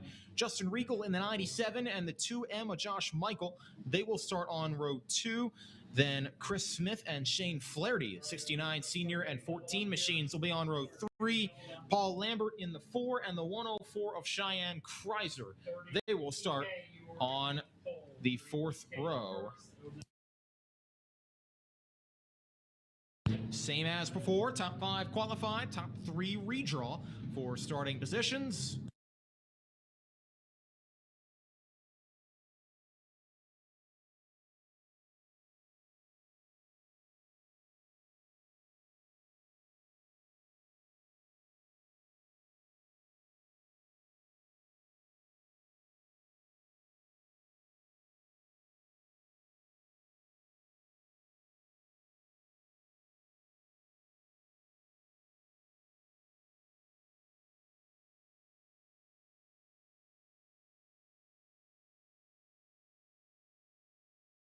Okay, lights are out. Here we go. Chris McCarr and Francis Gross going to be on row number 1, as we mentioned.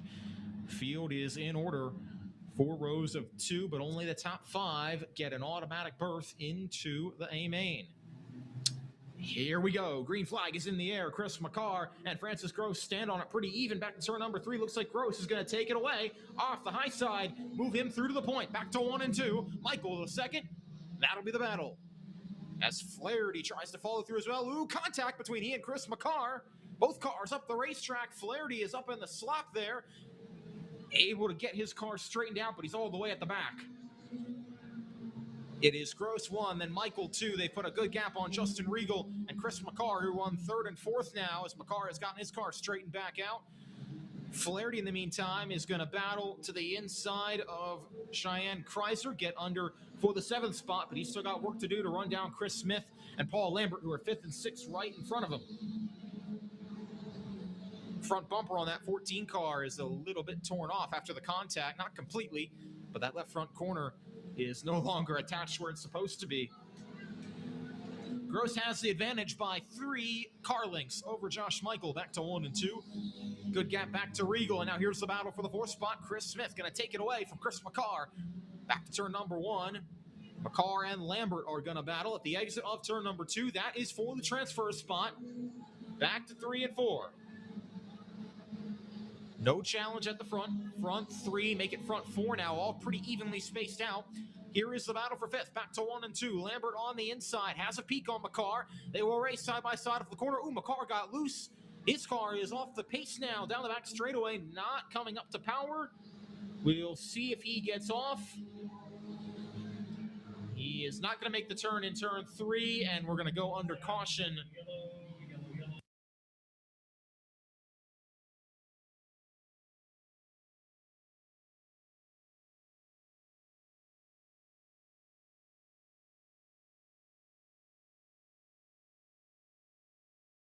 McCarr's car was off the pace and did not come off at that turn 3 entrance, so he instead comes to a stop in the center of turns 3 and 4. They'll get the 4-wheeler out there and likely push him back. But he is going to have to head to the B main. They'll try to go to work on that machine, see if they can get his issues resolved.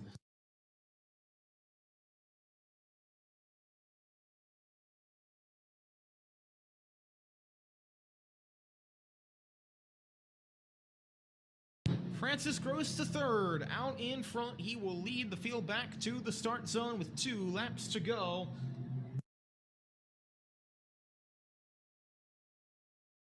Three laps to go, I should say, as the field works their way back to 3 and 4. Gross has the advantage. Here's the battle for 3rd. Back to 1 and 2. Chris Smith thought about having a look on the inside of Justin Regal. Couldn't do it. Lambert and Flaherty run 5-6, and they put a good gap on Cheyenne Chrysler for the transfer spot down the backstretch. Actually, no, beg your pardon. The transfer spot is 5th. That is the battle. Lambert and Flaherty back to 3 and 4. So keep an eye on that with 2 laps to go as they run nose to tail. Gross has about 2 or 3 car lengths now on Josh Michael off the turns 3 and 4. He's put a little bit of a gap on Regal for 2nd. Coming back to the white flag, Francis Gross to 3rd out in front. Keep an eye on the battle for 5th. Lambert and Flaherty run nose to tail back to 1 and 2. Little bit of contact. Flaherty heating up the back bumper of Lambert's car. He's got 1 more set of corners to try and negotiate with him. Back to 3 and 4. Checkered flag waves. Francis Gross to 3rd takes home the Heat Race 2 victory over Josh Michael, Justin Regal, Chris Smith, and Paul Lambert hangs on for the last transfer spot. Shane Flaherty will head to the Consi. So too will Cheyenne Chrysler, and so too will Chris McCarr, who failed to finish.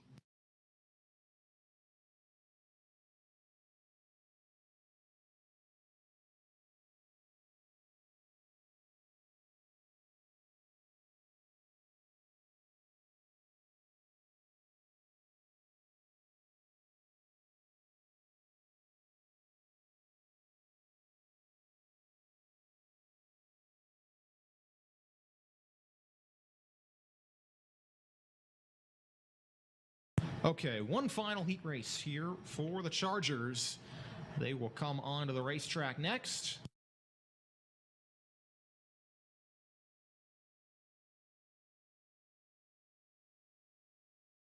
Their Consi will be after the slingshot feature. We have no other Consis here tonight, so we'll have our first feature of the night as the next race on the track.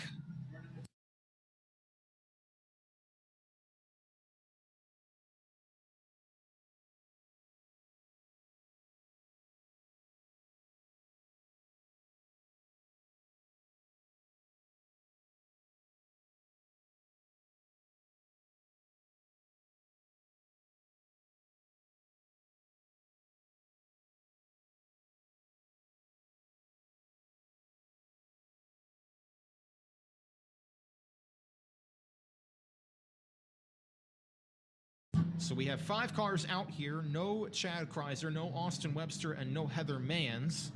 So that means that everybody on track is going to be transferring to the feature.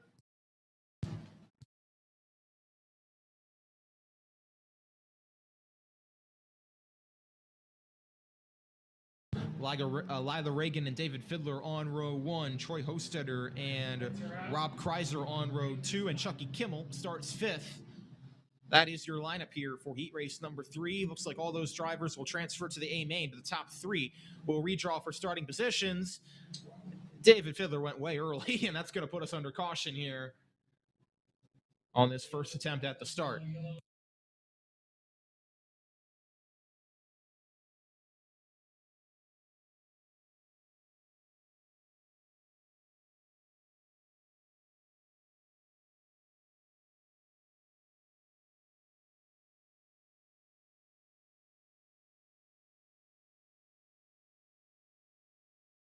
So we'll reline them up and try it once again here. Lila Reagan still on the front row. She is the control car as the pole sitter, but David Fiddler on her outside is going to try to do the best that he can to time it, but going to have to time it a little bit better than that there as it came out of turn number 2, and Fiddler fired away early.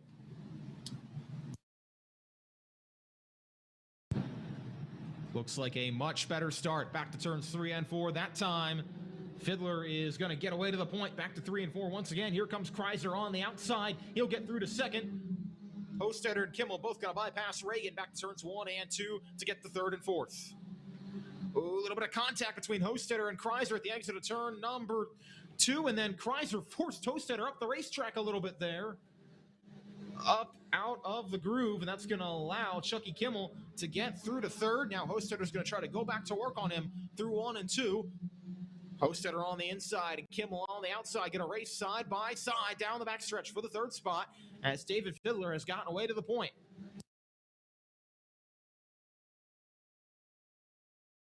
Fiddler out in the wind is about 6 car lengths on Kreiser, and then about 5 or so more back to that battle for 3rd. Kimmel will hang on over Hostetter, have that position back to 3 and 4.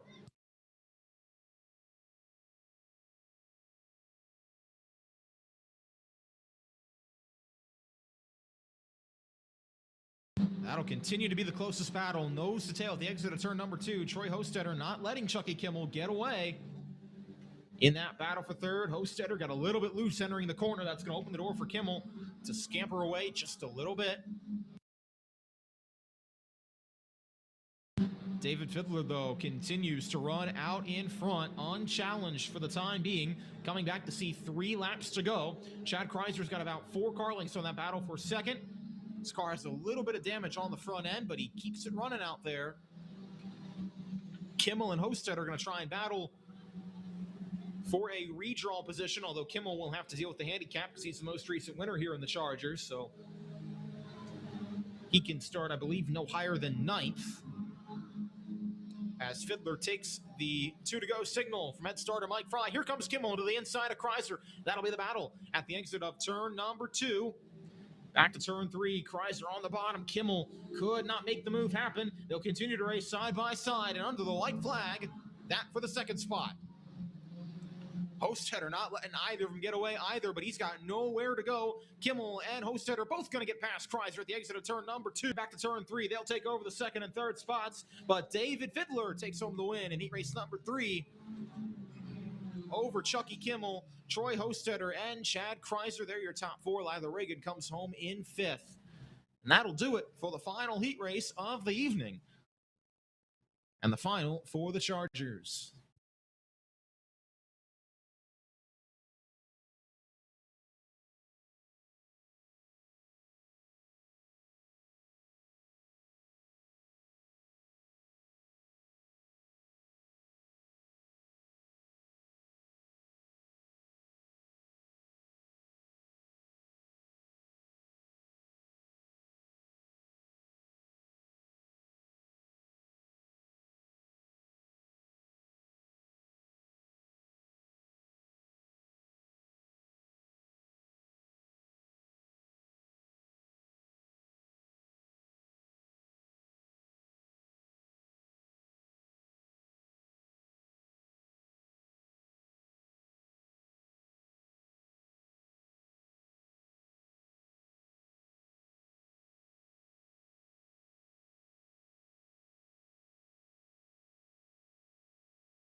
Okay, so in a few minutes here, the drivers are going to come out for an autograph session. In the meantime, Mike Batts is going to take the water truck out, try to do a little bit of running in there. But we're going to take a little intermission here, and that'll give everyone an opportunity to go down and get some autographs once more drivers come out here onto the racetrack.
So, for those of you listening at home on the National Racing Network Radio, we're going to take a short little break here. And when we come back, it'll be feature time for the All-Star Slingshots. They'll have their feature next, prior to the Charger Conti and the remaining 3 features of the evening.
And for those of you listening at home on the National Racing Network Radio, we welcome you back to Linda's Speedway. Just had a great autograph session here on the front stretch with all the drivers across all 4 classes here tonight, as fans got to come out and get some stuff signed, get some autographs from all their favorite Linda Speedway drivers that are here tonight. But now it is time to get the feature racing started. We will have this slingshot feature coming to the racetrack next. They will be first up. Then we'll have a conceit for the Appalachian Auto LLC Chargers. That'll be 8 cars deep with 3 cars qualifying through. And then we'll have the Hyper Racing Hoosier Tire Wingless 600 feature, 25 laps in length. The Mount Gretna Roller Rink 270s will take a 25-lap feature. And then the 15-lap Appalachian Auto LLC Charger feature will complete the evening of racing here at Linda's Speedway. Joe McCardle in car number 95. He is going to start from pole position for this slingshot feature. He'll have Blair Shanley in the 13 on his outside. As everybody is gridded on the front stretch, they were still out there during the autograph session. They just left those cars there while everyone else went back to the pit area. McCardle and Shanley going to be on row 1. Then Brett Spittler and Chase Bixler, who won his heat race, will start on row number 2. Shanley will start on the side of row 3. 73, he'll have who won his heat race on the outside of that row. And then Dave Kerrigan will start in 7th. Can he keep his perfect season alive here at Linda's Speedway? He'll try to do just that. He was the quickest driver in warmups, and he'll start from the inside of row 4 with Ronnie Spittler in car number 18S on his outside. Austin Webster in the 27 and the 1 of Tyler Ulsh. They'll make up the 5th row and complete the top 10. Titan Deal 64D in the 21J. That's Josh Wyatt. They will start on row number 6. Faith Turnbull in the 15 and the Z28 of Tyler Lillick. They will start from row number 7. Josh Roth in the 12 and the 14C of Carter Wyatt in the 14C machine. They will start on row number 8 with Chuck Waries, number 21W, completing the lineup. And here go the slingshots. They are rolling from the front straightaway, and they will get gridded up into their positions and get ready to race here at Linda's.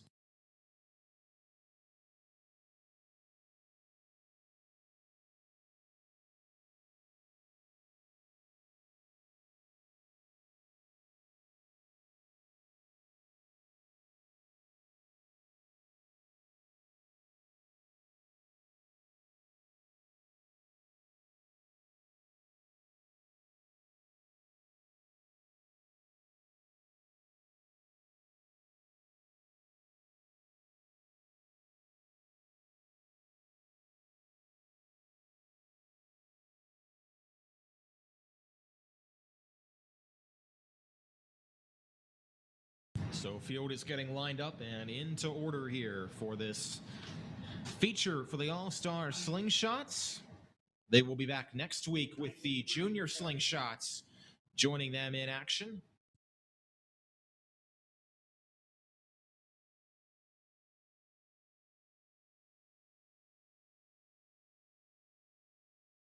Austin Webster will rejoin and take his position from the inside of row 5. And as soon as he does that, looks like the field is going to be just about in order here for 20 laps.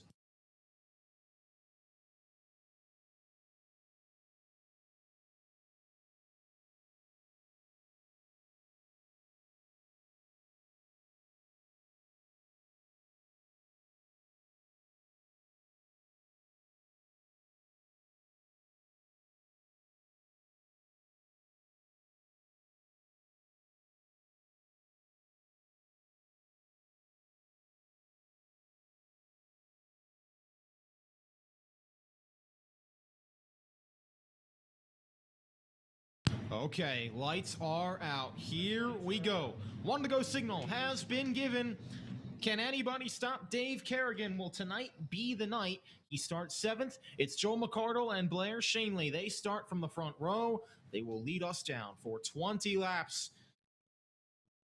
Get ready to enjoy some all-star slingshot racing action. Joe McCardle leads him down to the green flag. We are racing in the all-star slingshot feature.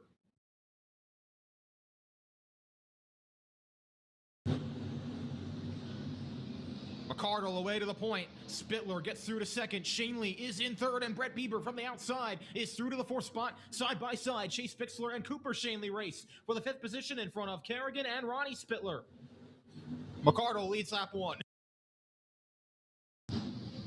Oh, trouble on the front stretch. Chase Bixler got turned around and puts us under the caution flag.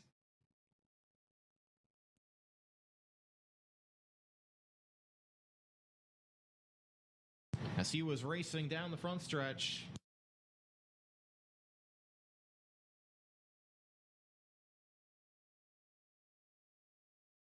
He will rejoin to the tail of the field.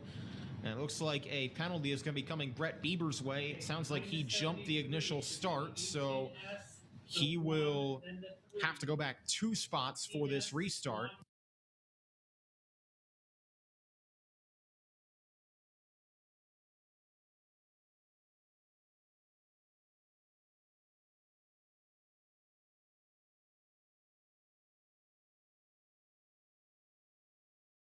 So Bieber will move behind Cooper Shanley and Ronnie Spittler, 4th and 5th. McCardle will remain your leader with Brett Spittler in 2nd.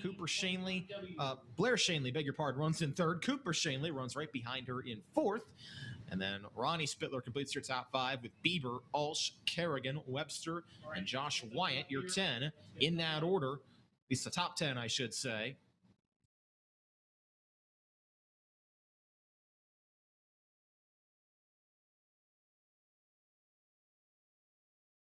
Did get the first lap in the books prior to that caution flag being thrown. So it is still a double file restart, but here we go. McCardle and Spittler on the front row.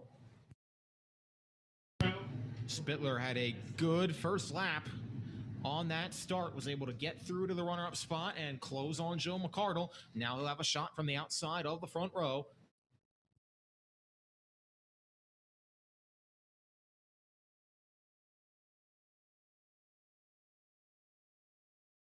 Here we go. Green flag is in the air. Back racing in the All-Star Slingshots. McCardle gets away to the point once again. He and Spittler are going to race side by side, but McCardle will clear him off the corner, and it is a hornet's nest from there on back. Brett Bieber and Dave Kerrigan trying to make the high side work.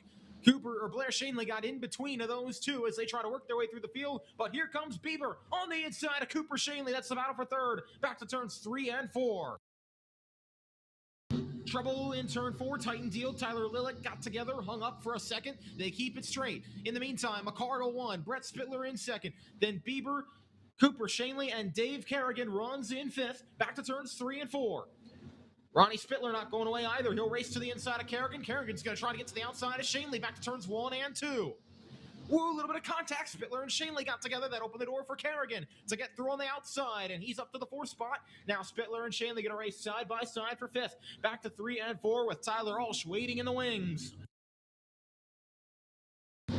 Brett Bieber, in the meantime, is trying to put the pressure on Dave Kerrigan, and we got trouble. Ronnie Spittler's around in 1 and 2, and Faith Turnbull slid around as well, trying to avoid that incident. So she's around at the top of turns 1 and 2. Spittler may be stuck in the mud in the infield in the center of the corner, and they will give him a push.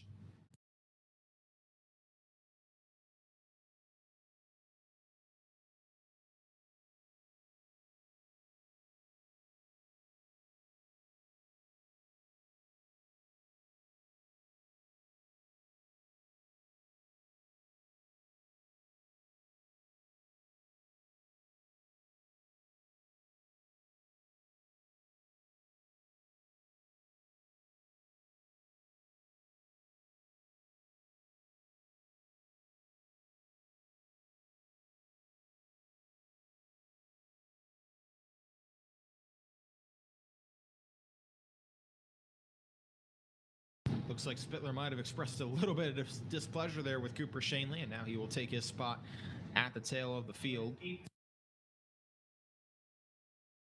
Turnbull will join him at the tail as well after being involved in that incident.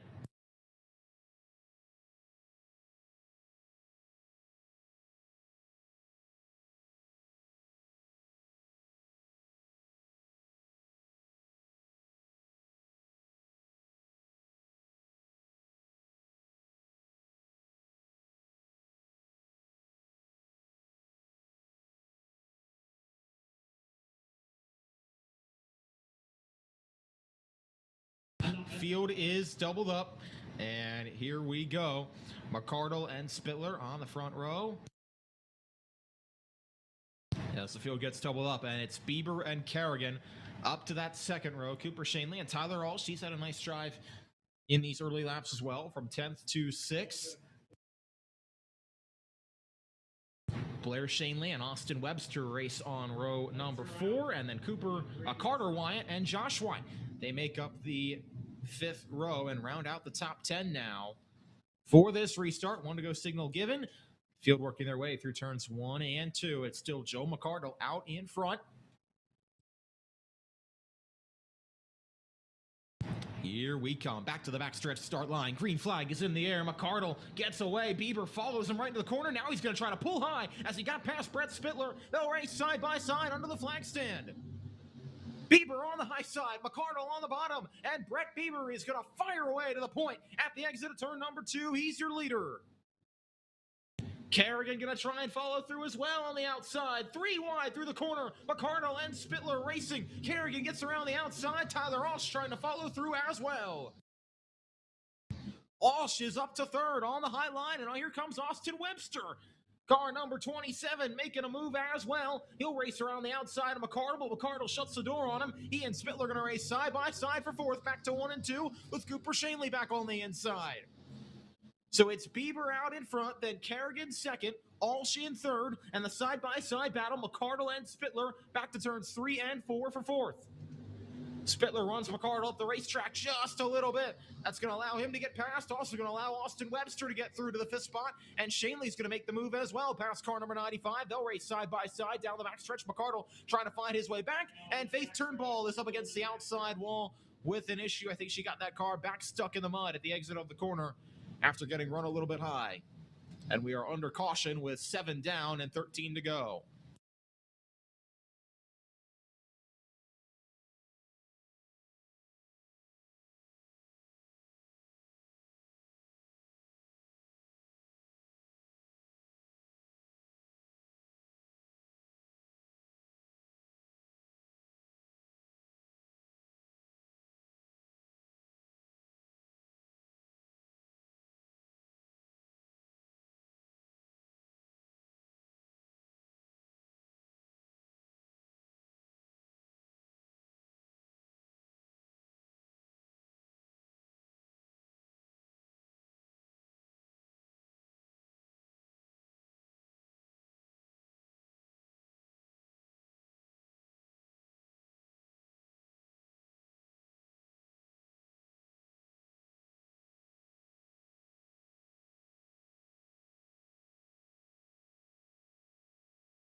They will put the hook on Faith Turnbull's car as they try to tow her out of the mud there in turn number 2.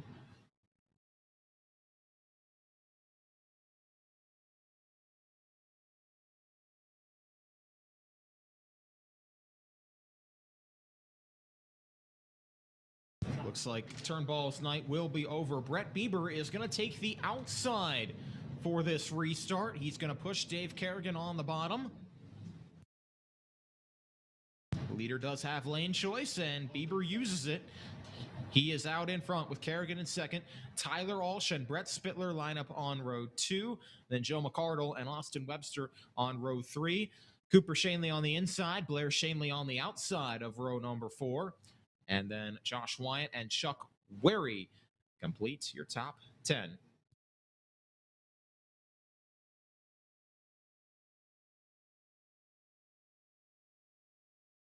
So Bieber is the control car. He starts on the outside of the front row, but he is your race leader. He will fire away first. Kerrigan's going to try and time the jump as best he can. And how about Tyler Alsh? He's driven from 10th to 3rd. He might have a shot to get things riled up as well with 7 down. Green flag is in the air. Side by side back to 3 and 4. Bieber is going to break away to the point over Kerrigan coming off the corner.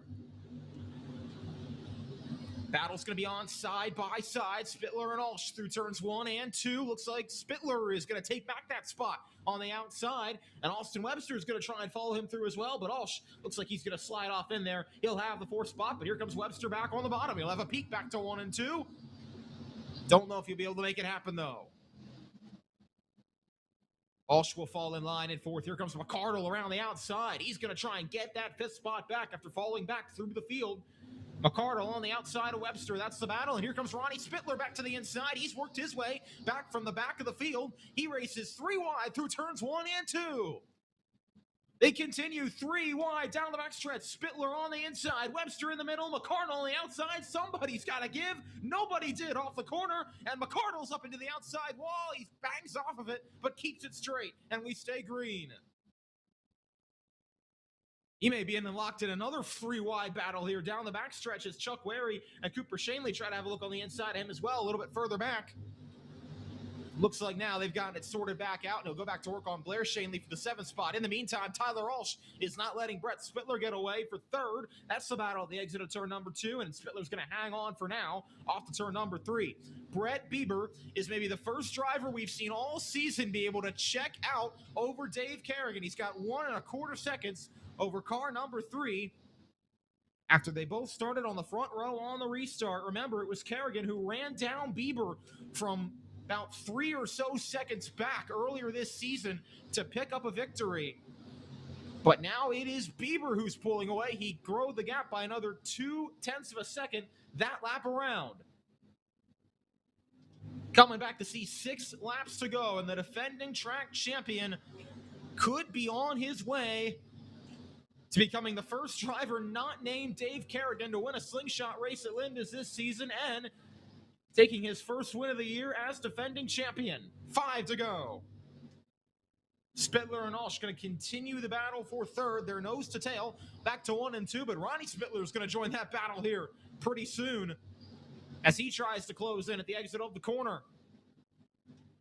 Bieber comfortably out in front, may catch the back of the field, and we got trouble. Joe McCardle is going to slow to a stop, and the driver who started on pole in the first few laps of this race has an issue, and right in turn number 3, he comes to a stop, and it looks like that'll be the end of the night for him. And inside 5 laps to go, it will be a single file restart. Brett Bieber did just run the fastest lap of the race that last green flag time around. So he has still clearly got the speed in that car. McCardle's car has a lot of damage. The right front of that car is pointed the wrong way. He will limp it off the racetrack, and that'll be the end of his evening, I believe. He will take it off.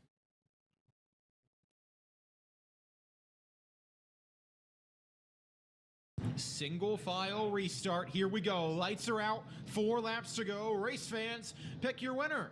For once, will it not be Dave Kerrigan? Will it be Brett Bieber? Or can Kerrigan get the job done? What about Brett Spittler, Tyler Walsh, and Ronnie Spittler? Green flag is in the air. Good start from Kerrigan. He follows Bieber back to 1 and 2. Green flag is in the air. Bieber and Kerrigan continue to race for the top spot. Here comes Kerrigan on the outside. That'll be the battle for the lead down the backstretch and off to turn number 3, and Kerrigan takes it away. Unbelievably, Dave Kerrigan is back to the race lead. Here comes Tyler Walsh on the inside of Brett Spittler. That's the battle for 3rd. Side by side for 2nd, but Kerrigan has gotten away to the lead by about 6 car lengths. Bieber, Walsh, and the Spittler boys going to scrap it up for that position, but Dave Kerrigan, when it looked like Brett Bieber had this thing in the bag, it came down to a restart, and it looks like Bieber's car has started to fade for some reason, and now with 1 lap to go, Dave Kerrigan is that close to continuing the undefeated season. Bieber and Walsh are going to have to race side by side for 2nd. Some way, somehow, Dave Kerrigan stays perfect at Linda's Speedway and wins the All-Star Slingshot feature. Brett Bieber just beats Tyler Walsh to the line for 2nd, but Kerrigan picked up the win by nearly 2.5 seconds. And the question is, what in the world happened to Brett Bieber on that final 4-lap run? Kerrigan, Bieber, Walsh, Spittler, Brett Spittler, and Ronnie Spittler, 4th and 5th.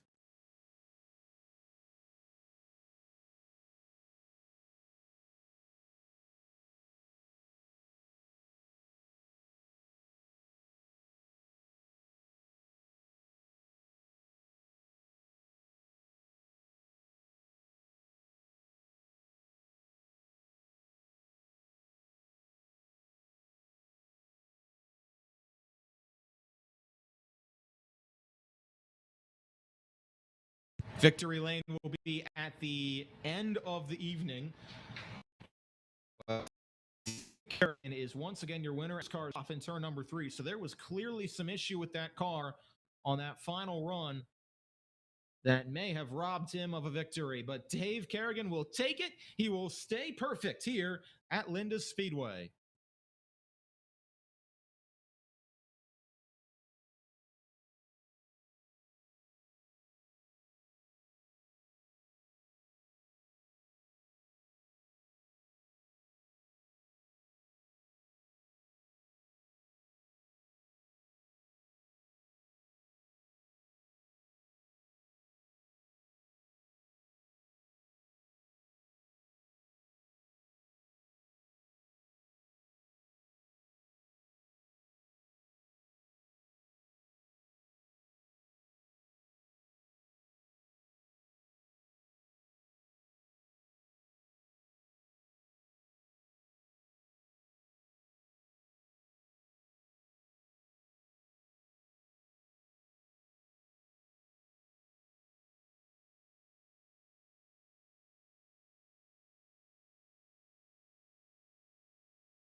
Okay, here comes the Consti onto the racetrack for the Chargers. We have 7 cars out here, and the top 3 will qualify. Kara Walters and Shane Flaherty on row 1, Darrell Wagner, Cheyenne Kreiser on row 2, Haley Smith, and we've got an issue for Chris McCarr. He's going to go off the racetrack. It looks like Chad Kreiser was the other car slated to start. He will now move to the outside of row 3, assuming they can't get McCarr's car back going.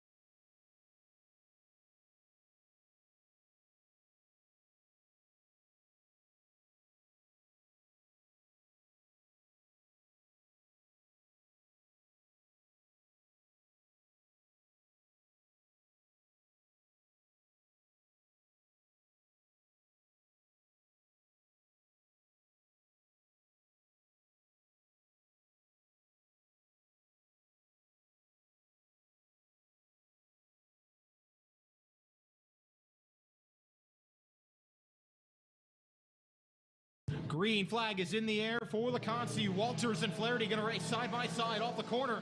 Looks like Flaherty's going to have the position back to turn number 1. He will be your leader with Walters in second, Darrell Wagner running in third. Then Kreiser, Cheyenne Kreiser, Chad Kreiser, and Haley Smith are the ones that are on the outside looking in for the time being. Field works their way back to 1 and 2. Flaherty, Walters, and Wagner have all gotten away pretty nicely. Haley Smith going to race to the outside of Cheyenne Kreiser for the 4th spot. She's going to make that pass happen despite a little bit of contact out of the corner. But Flaherty, Walters, and Wagner are in good shape for the time being.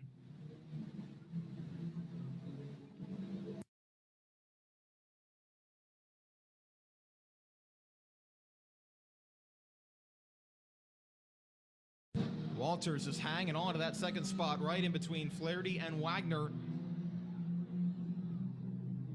They race their way through turns 3 and 4. Cross flags are out.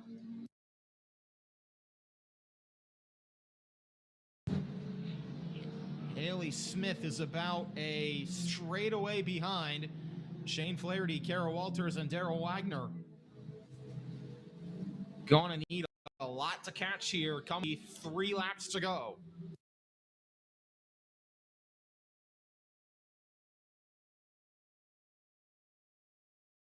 Chad Kreiser pulls to the infield. Looks like his race is going to come to an end, but he was not in a position to transfer anyway. 2 laps to go. Flaherty, Walters, Wagner. The gap is still the front stretch between 3rd and 4th. Unless there's an issue, looks like Haley Smith and Cheyenne Kreiser might be the odd ones on the outside looking in. Here is Flaherty with 1 lap to go. Had a few issues in his heat race, but has rebounded. And he is going to come through turns 3 and 4. And he is going to come the victory in the contest. For Walters will come home in 2nd, and Daryl Wagner finishes 3rd. Haley Smith will not transfer, nor will Cheyenne Kreiser, and nor will Chad Kreiser or Chris McCarr.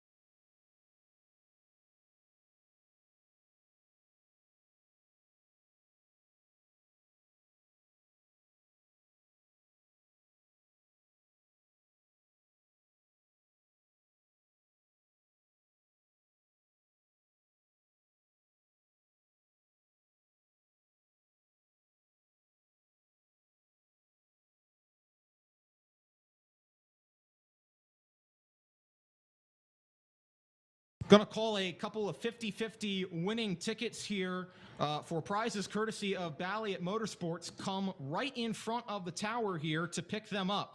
First, for the kids, the winning tickets, 4 of them are 009025. Once again, 009025. The next ticket is 009035. 009035. The next ticket is 009001. 009001. And the last kids ticket is 009011. 009011.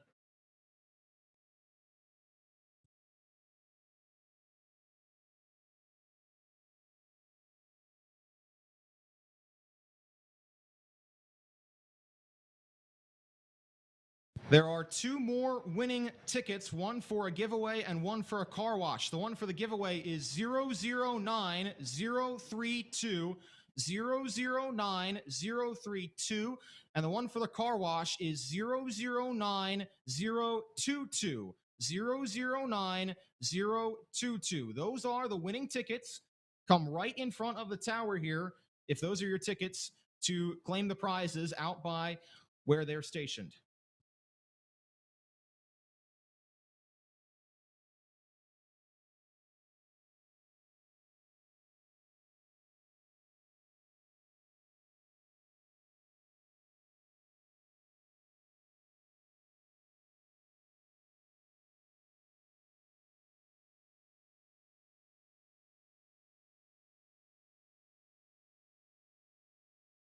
And the winning 50-50 ticket for the night for $165.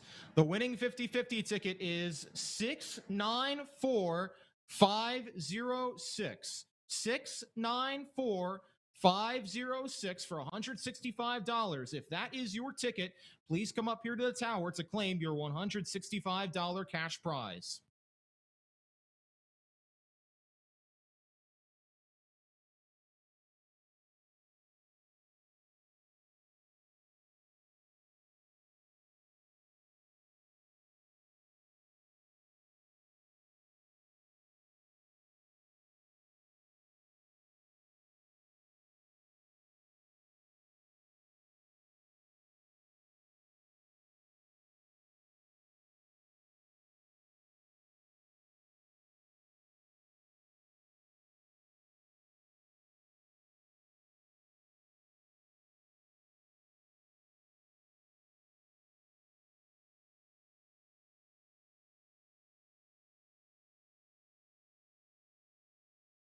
Here come the wingless Hyper Racing Hoosier Tire 600s onto the racetrack. They are getting lined up for their feature event.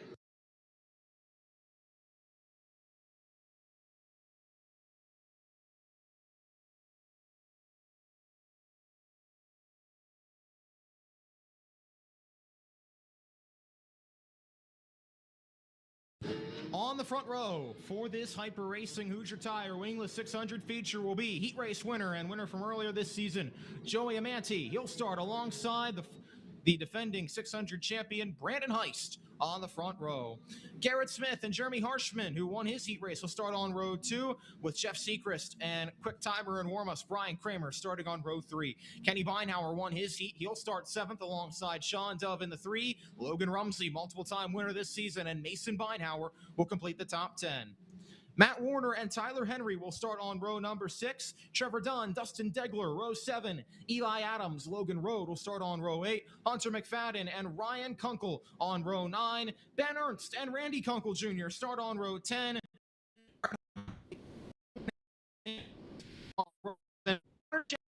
Patrick Kern, 24 C5 in the Hyper Racing Hoosier Tire Wingless 600.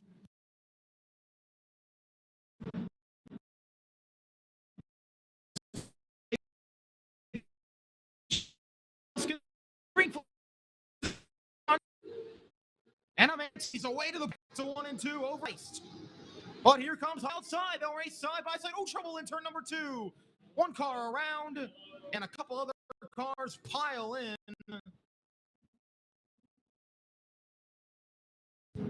One of the Beinhauer cars was the first to go around. And the track is pretty well blocked at the exit of the corner.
Going to be our fourth attempt now at the start. It will be single file this time. After the incidents that took place, it is Amanti and Heist 1-2, then Garrett Smith and Schvin 3 and 4, same way as they were before.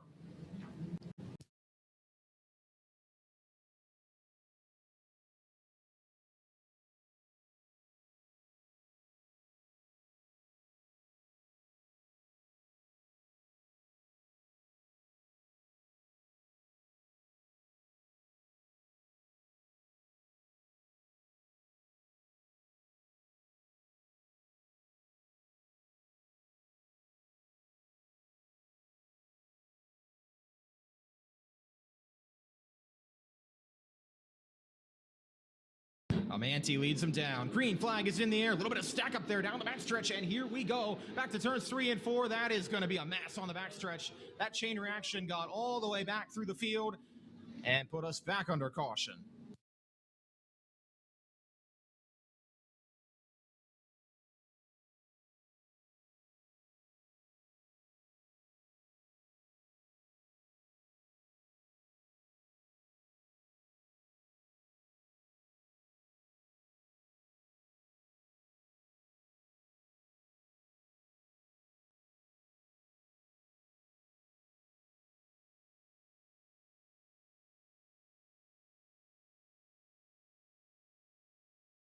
So to recap, for those of you listening at home on the National Racing Network Radio, sorry, had a couple of technical difficulties, but we have had 5 cautions here before getting a lap in for the 600 feature. Joey Amanti and Brandon Heist started on the front row. On one of those restarts, they made pretty significant contact, but kept it straight.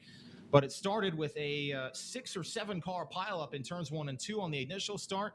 There was an issue for Eli Adams after that.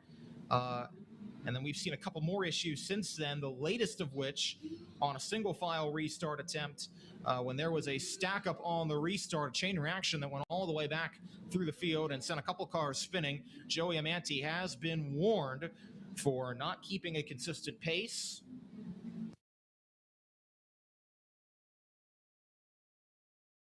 But he retains the race lead. Brandon Heist is second still as they were slated to start.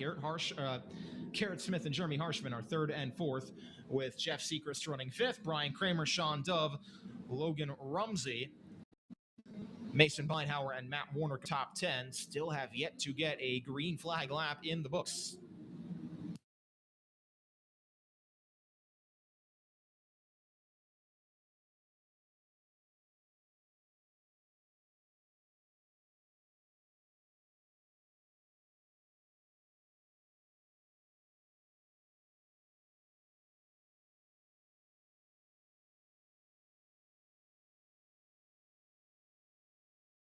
Okay. One more time. Joey, Garrett Smith, Jeremy Harsh.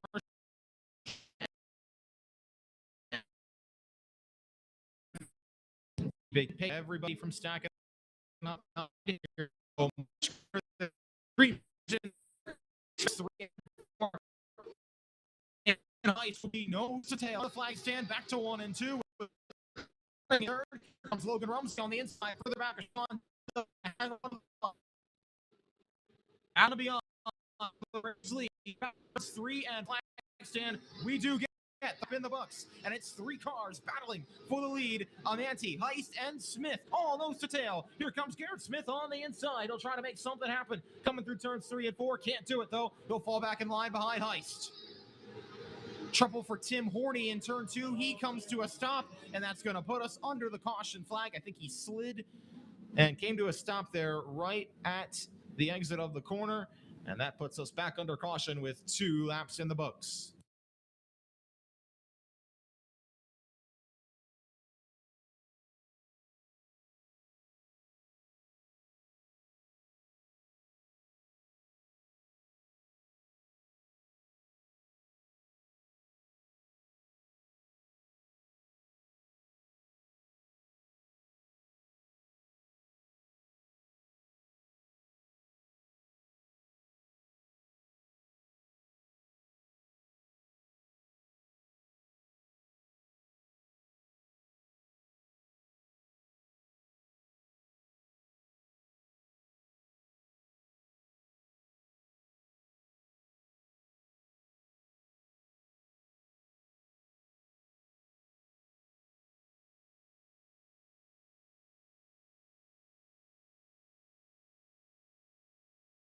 They will get Horny's car pushed away, and 2 laps at a slow pace so far for the 600 feature, but hopefully we can get some laps run in here,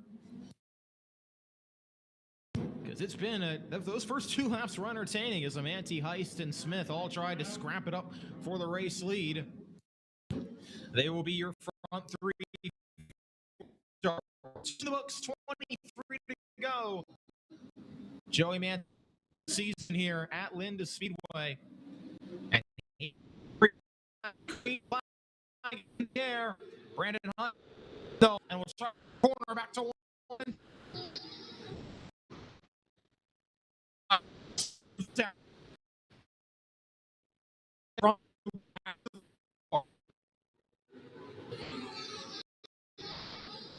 Brandon Heist is not Joey Amanti. Get away in front. They run nose to tail off the 3. That is the battle, as the front 10 or so are all single file, trying to find the best way around that works for them. Highline seems to be the groove for the time being. But Amanti is not getting away from Heist, and Heist is not getting away from Smith either. Smith actually running the fastest laps of the race right now, right behind those front 2. That 2S car has some speed on it as they work their way out of turn number 4. He is sticking with the race leaders, but Amanti still holds on to the lead with 6 laps in the books. Battle is on between Sean Dove and Logan Rumsey down the backstretch. That is for 7th. Rumsey's going to take it away off the turn 3. In the meantime, race leaders get past the lap car of Tim Horny. No issue there at the exit of the corner. Horny's car way off the pace, and up and over him nearly was Jeremy Harshman. Got some serious left front airtime as he got over the right rear of Horny's slowing car through the corner. Did not lose a spot, barely lost any track position, but that was a scary moment for sure coming through turn 4. In the meantime, gap continues as the front 3 all pretty much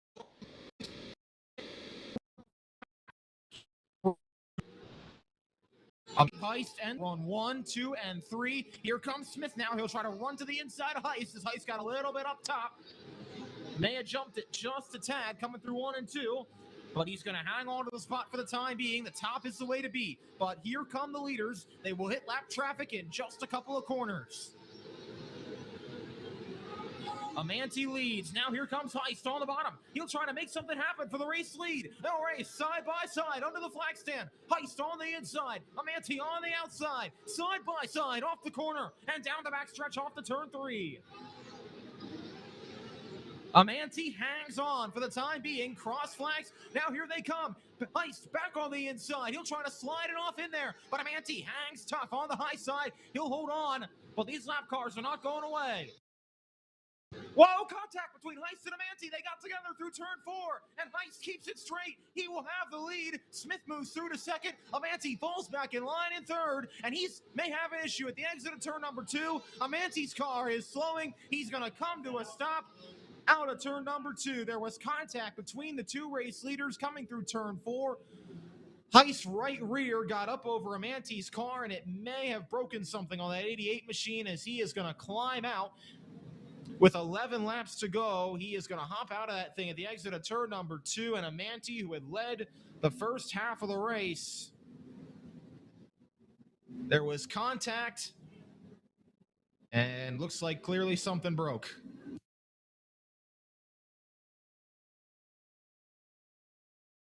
Almost opened the door for Garrett Smith to get through as well. He'll now run 2nd.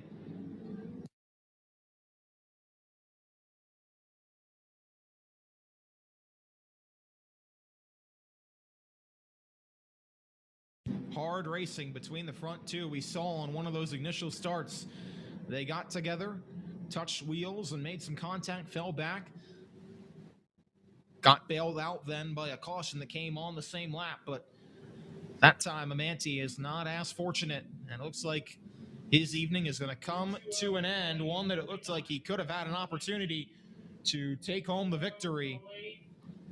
But he is out, so now Brandon Heist will assume the race lead. He'll have Garrett Smith in 2nd, Jeremy Harshman 3rd, then Jeff Sechrist and Brian Kramer, your top 5.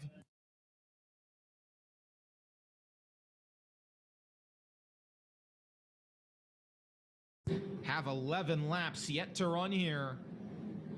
Brandon Heist, the defending champ, looking for his first win of the season.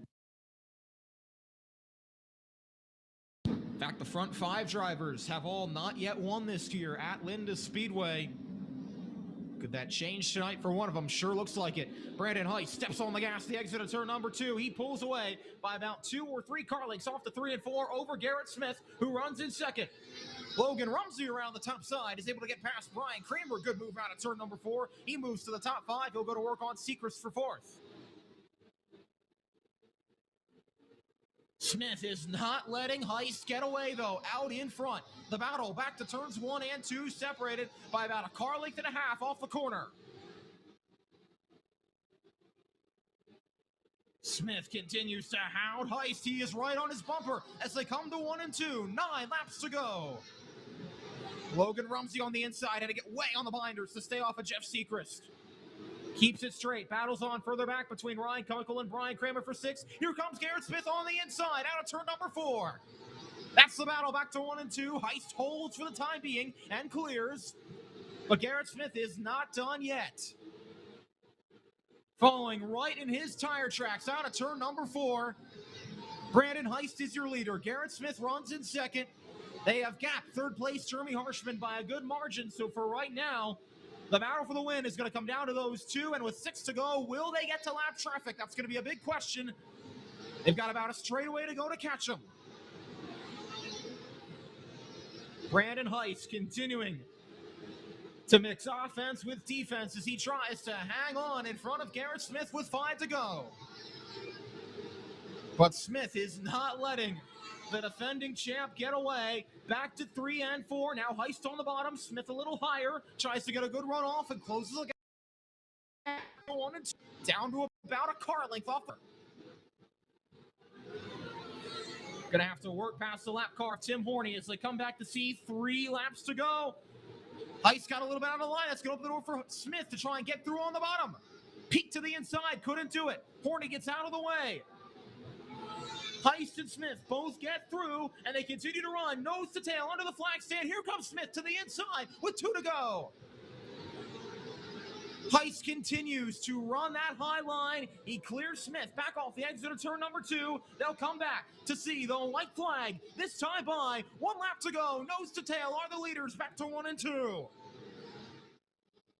Garrett Smith got a good drive off turn 2. He's going to have a shot back to 3 and 4. He'll throw it off in there, but Brandon Heist is going to withstand the challenge. They'll race side by side under the flag stand, but Heist hangs on for the win. Brandon Heist is your winner of the Hyper Racing Hoosier Tire Wingless 600 feature by 3/4 of a car length, if that, over Garrett Smith. He takes home the victory. A dramatic battle between those 2. Jeremy Harshman, Jeff Sechrist, and Logan Rumsey complete your top 5. But Brandon Heist, the defending champion, he is your winner.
So next up will be the feature for the Mount Greg 270s. They will take to the racetrack now.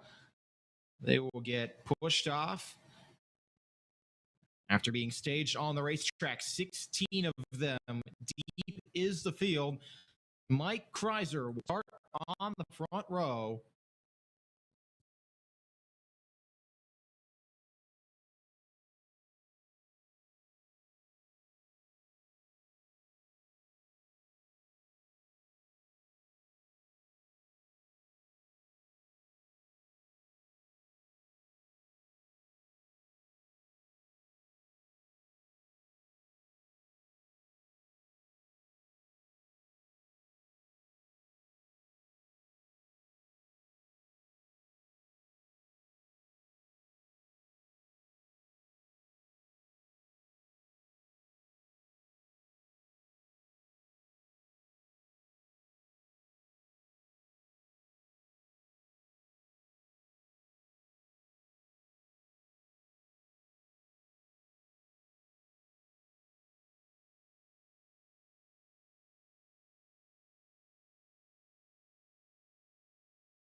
Okay, so the lineup for 16 cars is going to go off like this. Austin Graby and Mike Kreiser.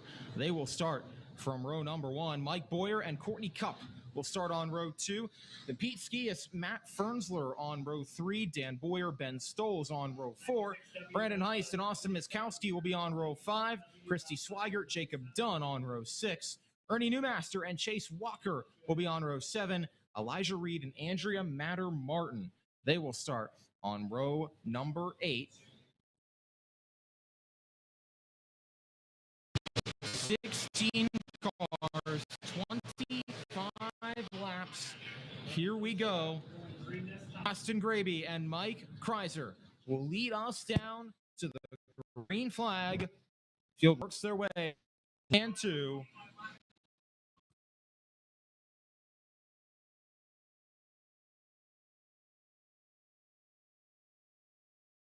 Austin Graby stands on the gas. Flag is in. Gretna Roller Rink 270 feature. Boyer gets away over Mike. Rocket past Austin Gravy at the exit of turn number 2 and get through to the race lead. What a move from Boyer, third to first on the initial start. He's your leader, back to 1 and 2. Gravy falls in line in second. Kreiser in third, and Pete Skias runs fourth with Dan Boyer fifth. Boyer just rocketed around the outside of Austin Gravy, and Gravy got loose through turns 3 and 4. That's going to open the door for Kreiser to get past for second, and now Pete Skias will try to go to work as well. Gravy not giving up, though, in that second spot as they race back to turns 3 and 4. One car off the pace down the backstretch. It's Austin Miskowski. We'll see if he keeps it straight. In the meantime, Kreiser, Gravy, and Skias all battling for second as Mike Boyer's gotten away to the point. Pete Skias and Austin Gravy, they race side by side. Coming out turn number 4, that's for the third spot. Behind Mike Kreiser. Nose to tail, looks like Skias will clear for that third position. Austin Miskowski's car is still off the pace. He is going to slow down the front stretch, make the left turn into the infield, and get away. Boyer has gotten 2.5 seconds. It's a hornet's nest. Kreiser, Skias, and here comes Dan Boyer to the inside of Austin Gravy. He's going to take over that fourth spot as Skias comes to the inside of Kreiser through 1 and 2, and he'll take over the runner-up position.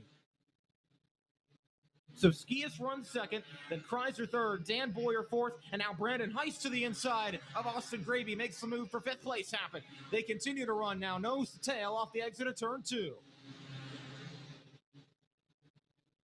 Mike Boyer works his way to the inside of Elijah Reed. Almost a little bit of contact there through 1 and 2. Boyer gets past without incident, though.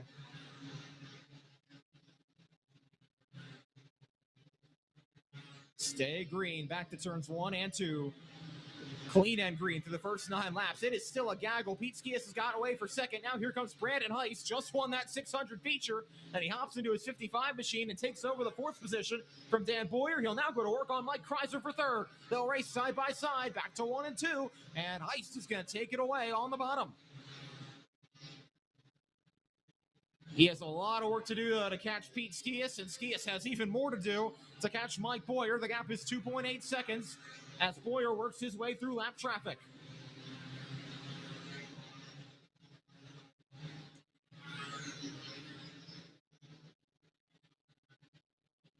Dan Boyer continuing to put the pressure on Mike Kreiser. That is the battle for the fourth spot. Back to turns 1 and 2. Boyer is going to pull to the inside. They will race side by side right behind the lap car of Elijah Reed. And Boyer is just barely going to get under that 19 machine. So too will Kreiser. But Boyer takes over the spot. In the meantime, Mike Boyer out in front. Ooh, trouble for Matt Fernsler. He goes off the racetrack at the turn 2 exit. There an issue in that car as it had a problem right in turn number 2. Boyer has lapped up to the 9th position. He may try to go to work on Christy Swigert now. Back to turns 3 and 4, but that car is on rails out in front. The defending 270 champion looking for his second win of the year. It's been a good night to be a defending champ. Brett Bieber led most of the slingshot race, was not able to bring home the victory, but certainly had the dominant car. Did win in the wingless 600 feature, and now Meyer in good position, but he's got to keep it straight. Still clean and green through 18 laps. 7 to go for Boyer. Next lap car he'll negotiate with is the 77G of Austin Gravy. Started this race on pole, but has since been bypassed. Ben Stoles and Jacob Dunn also got around him in the recent lap, so he is back to 8th. Field comes back to see 5 laps to go. Mike Boyer out in front by a large margin, over 4 seconds over Pete Skias. He has a little bit more than the backstretch, and Skias is caught up between some lap cars there, racing inside of Elijah Reed and Courtney Kump. Gets past those two. The good news is he's only got 1 lap car separating him and Mike Boyer. The bad news is he's got 4.5 seconds separating the two. Oh, 1 car up against the outside wall. It's Elijah Reed in turn 2. He got out of the groove up against the mud and got into the outside wall. And that puts us under caution with 3 laps to go. First caution of the race comes at an inopportune time for Mike Boyer.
Okay, lineup is good. Reed has rejoined to the tail, and the 1 to go signal is given. Pete Skias sees a 4.4 second lead erased, and now he will close right to the back bumper with 3 to go. It's Mike Boyer, Pete Skias, Brandon Heist, Dan Boyer, and Mike Kreiser. Here we go. Green flag is back in the air. 3 laps to settle it in the Mount Gretna Roller Ring 270s.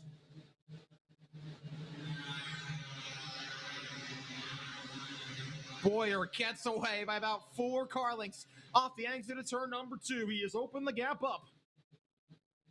Back to 3 and 4. 2 laps to go for Boyer out in front. Skias and Heist are going to have to likely battle for second. Coming back to the white flag. 1 lap to go for the defending champ, Mike Boyer, trying to get his second win of the year. Heist is not letting Skias get away for second, but I don't think he's going to be able to challenge to the final set of corners. Mike Boyer takes home his second win of the season in the Mount Gretna Roller Ring 270s. Pete Skias comes home second. Brandon Heist follows up his win in the 600 feature with a 3rd place finish in the 270s. What a run for Dan Boyer to 4th, and Ben Stoles completes your top 5 at the conclusion of the Mount Gretna Roller Ring 270 feature.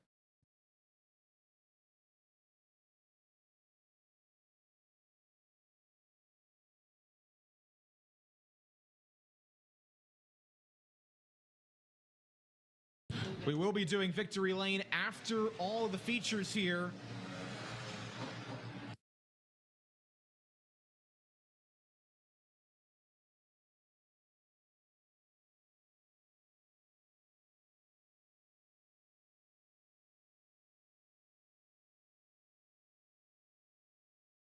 We will be doing Victory Lane following all of the feature events. We've got 1 more yet to run. It's for the Appalachian Auto LLC Chargers. They come out now.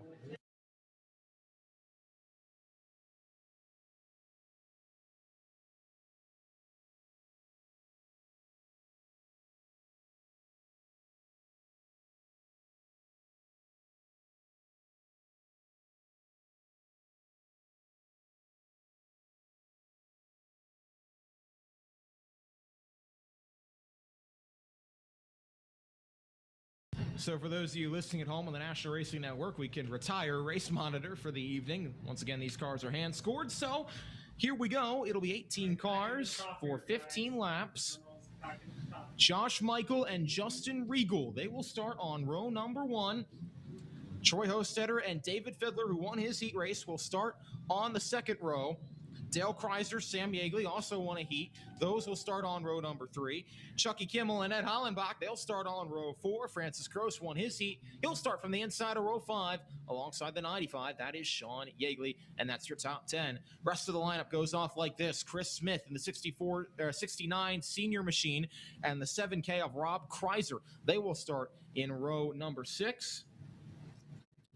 John Mans in the 22 and Paul Lambert in the 4. They'll be on row number 7. Lila Reagan in the 69 junior and the winner of the Consi, Shane Flaherty, will start on row 8. And the last row will be Carol Walters in the 43 and the 4D of Daryl Wagoner. that is your 18-car lineup for this final feature of the night.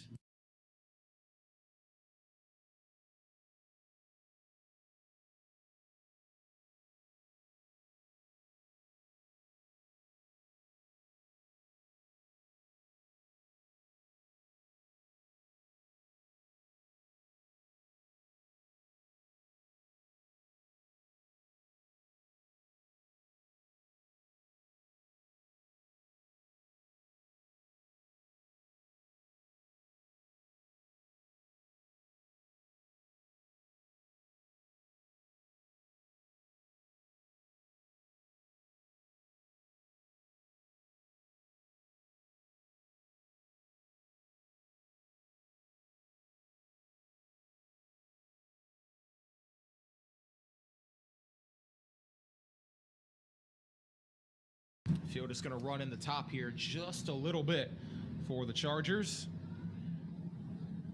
And then they will get doubled up into 9 rows of 2. Final feature of the night. Who's going to join Dave Kerrigan, Brandon Heist, and Mike Boyer as winners on this 9th night in July?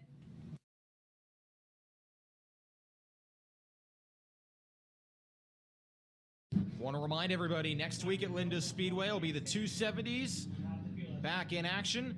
The winged 600s will be racing next weekend. Slingshots and junior slingshots, and then we'll have an open 4-cylinder race with a lot of these same drivers next weekend at Linda's Speedway next Friday night. Gonna be fun for sure, but we've got one final act of business to take care of here this evening.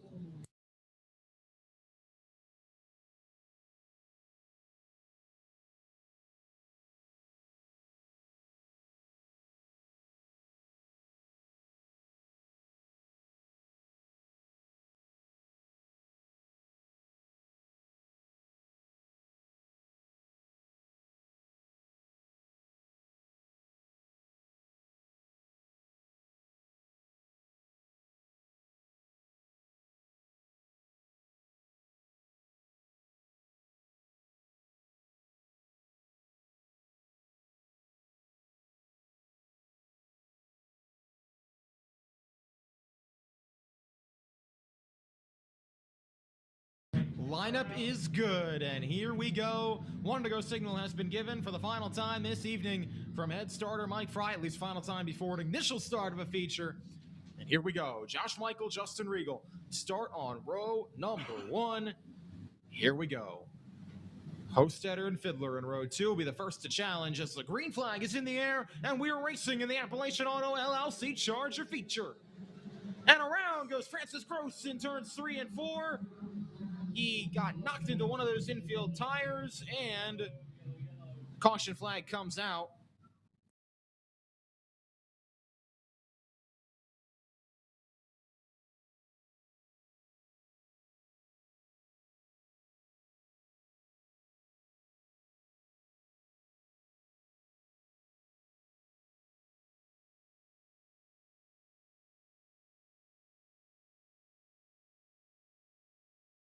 Francis Gross will get his spot back since the caution was for the tire, not for his incident, so he will get his position back in 9th.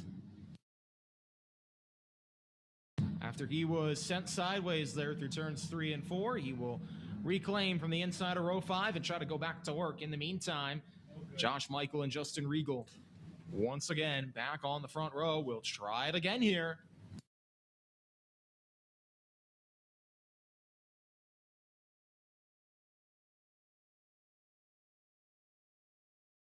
Okay, let's try it one more time. Lights are out. Here we go. Josh Michael, Justin Regal on your front row. Neither driver's won this season. Could that change tonight? We will see. 15 laps to settle it. Green flag is in the air. We are back racing. Justin Regal got a good start from the outside of row number 1, and he is going to clear for the race lead coming off turn 4. Regal is through to the point. Michael races second. Oh, David Fiddler way up the track and up against the outside wall. He will get it out, I think, but he's going to go all the way to the tail. Regal leads lap 1. Michael is second. then Hostetter, Dale Kreiser, and Sam Yeagley complete your top 5. Kara Walters' car has a right front tire that is down. She's going to get pointed off the racetrack at some point here. In the meantime, 2 down. We stay green. David Fiddler goes off with an issue. Tough break for him after winning his heat race. The gaggle is on. Battle for third between Kreiser and Hostetter. They race side by side through the corner. Hostetter on the bottom, Kreiser on the outside. Looks like Kreiser may take that spot away. Ooh, Hostetter got crossed up there by Yeagley coming off the corner. Ooh, Walters has a problem, and around it's going to go Dale Kreiser. He may keep it straight. Walters' car had a left front flat, was being pointed off several laps by Mike Fry, and now there's more contact in turns 1 and 2 because she can't turn.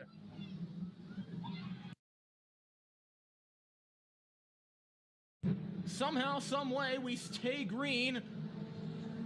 Walter's car is kind of like a pinball machine right now, just trying to work her way through. But that tire is clearly down, and she's having trouble, and Dale Kreiser probably not going to appreciate that. He's back to 5th. He's got some work to do now. Justin Regal continues out in front, though. The gap is about 3 car lengths between he and Josh Michael. Sam Yeagley heating up the back bumper of Michael coming off turn number 2 as Troy Hostetter heats up his back bumper as well. Whoa, around goes Lila Riggin in turn 3. That's going to put us under the yellow. Might have been an issue between, might have been a little contact between her and Sam Yeagley. It was tough to tell over there, but Yeagley goes around. Or not Yeagley, beg your pardon. Reagan goes around. Okay. Yeagley stays straight. And Kara Walters now will get off the racetrack, as I think she was informed that she's black flagged for that right front tire that went down.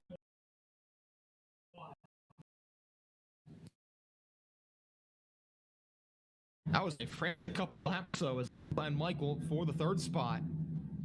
It is Regal first, Michael second, Yeagley, Hostetter, and Kreiser, your top 5, with 7 down and 8 to go. Ed Hollenbach, beg your pardon, runs in 6th. Then Francis Gross, Chris Smith, Chucky Kimmel, and Paul Lambert complete your top 10.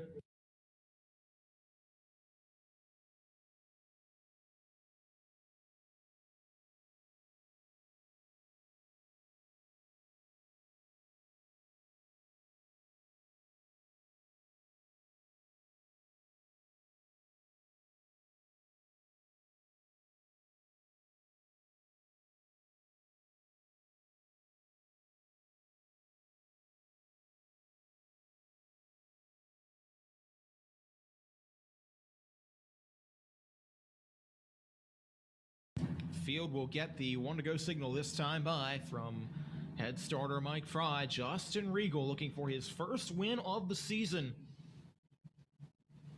is gonna lead the field to the restart. Josh Michael runs in 2nd. Sam Yeagley is 3rd. Then Troy Hostetter and Dale Kreiser.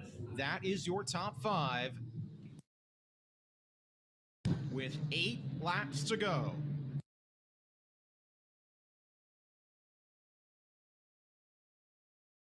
Regal gonna lead the field off turn number 2. Michael right on his back bumper, and Regal gets away. Green flag is in the air. Tries to pull the gap coming off turn number 4, and does just a little bit over Michael, back to 1 and 2. Yeagley and Hostetter are gonna battle for the 3rd spot. Hostetter has a peek inside. Yeagley's trying to have a peek inside Michael. Here comes Sam Yeagley to the inside of Josh Michael through turns 3 and 4. That orange number 5 machine going to work his way to the inside. Not going to be able to make the pass happen, though. And Troy Hostetter is going to try and take away the 3rd spot now on the outside. All this battling has allowed Justin Regal to get away to the point by about 4 car lengths over Josh Michael. Side by side, the battle continues for 3rd. Looks like Hostetter may take the spot away, as he and Yeagley get a little bit physical coming out of turn number 2, but Hostetter hangs on to the spot, takes it away back to turn 3. Still has to try to go to work on Josh Michael, though, with 5 to go. Oh, trouble! Josh Michael got sent around in turn number 2. That's going to put us under the caution as he was battling for the second and third position.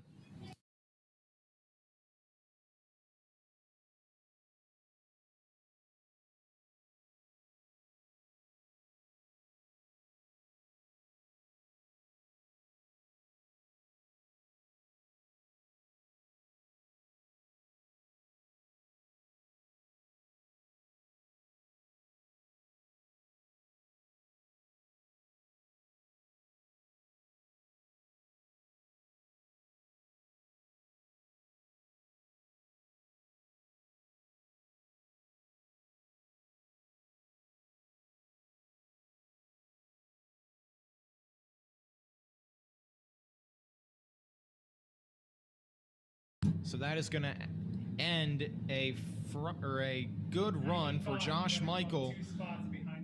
In the second position, he was running. He got sent around in turn number 2, and looks like his night is going to be over.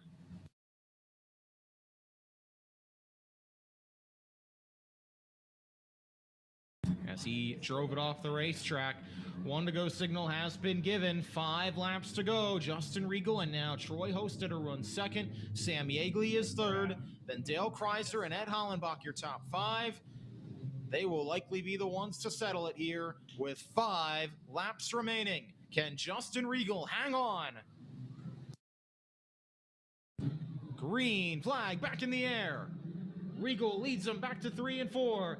Yeagley trying to make something happen on the bottom, but Hostetter as they come through the corner. Hostetter going to go to work on Regal for the race lead. He will try to cut to the inside. Went high in turn 1, cuts low in turn 2, side by side, down the back stretch. Hostetter and Regal going to battle for the point to 3 and 4. Side by side, though, Regal in the preferred lane up top. Going to make Hostetter go around the hard way on the bottom. Regal's got the spot off turn 2. He hangs on. Does Hostetter have another challenge in him? Coming back to see 3 laps to go. Right on his back bumper. Back to 1 and 2. Might try to do it again. Go high, then cut low. Little bit of contact off the corner. Regal's going to keep it straight and keep it out in front. It is a freight train coming back to see 2 laps to go. Regal and Hostetter at the front of it. Here comes Hostetter to the outside. He peeks up high. Can't make it happen, though. Regal forces him up a little bit. That's going to open the door for Yeagley to try and come through on the bottom. Here they come. Oh, Yeagley sliding sideways. He keeps it straight. Back to the white flag. Here comes Hostetter on the outside of Regal. Side by side through turns 1 and 2, and Hostetter is going to make the move happen off the corner on the high line. Troy Hostetter on the final lap is going to take it away, and he is going to be your winner in the Appalachian Auto LLC Charger feature over Justin Regal, who led 14 laps but could not lead the last one.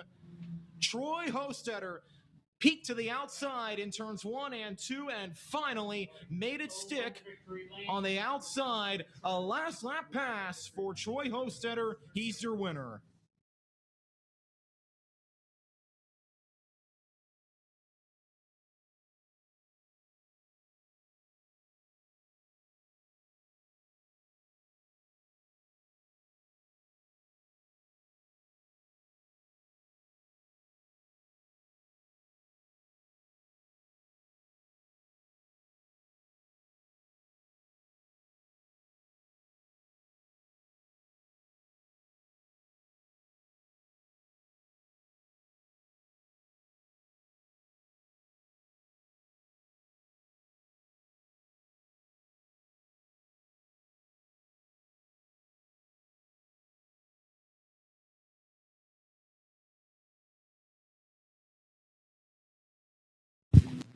Check 1 2. Check 1 2. Check 1 2. Check 1 2 3. Check 1 2 3. Testing 1 2 3. Testing 1 2 3.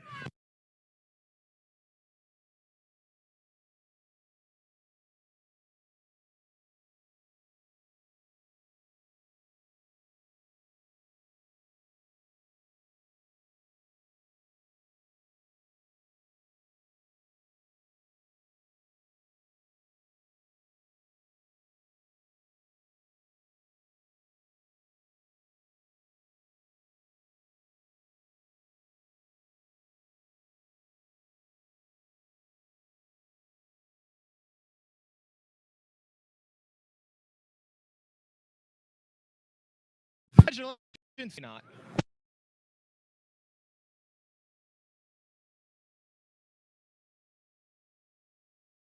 Congratulations to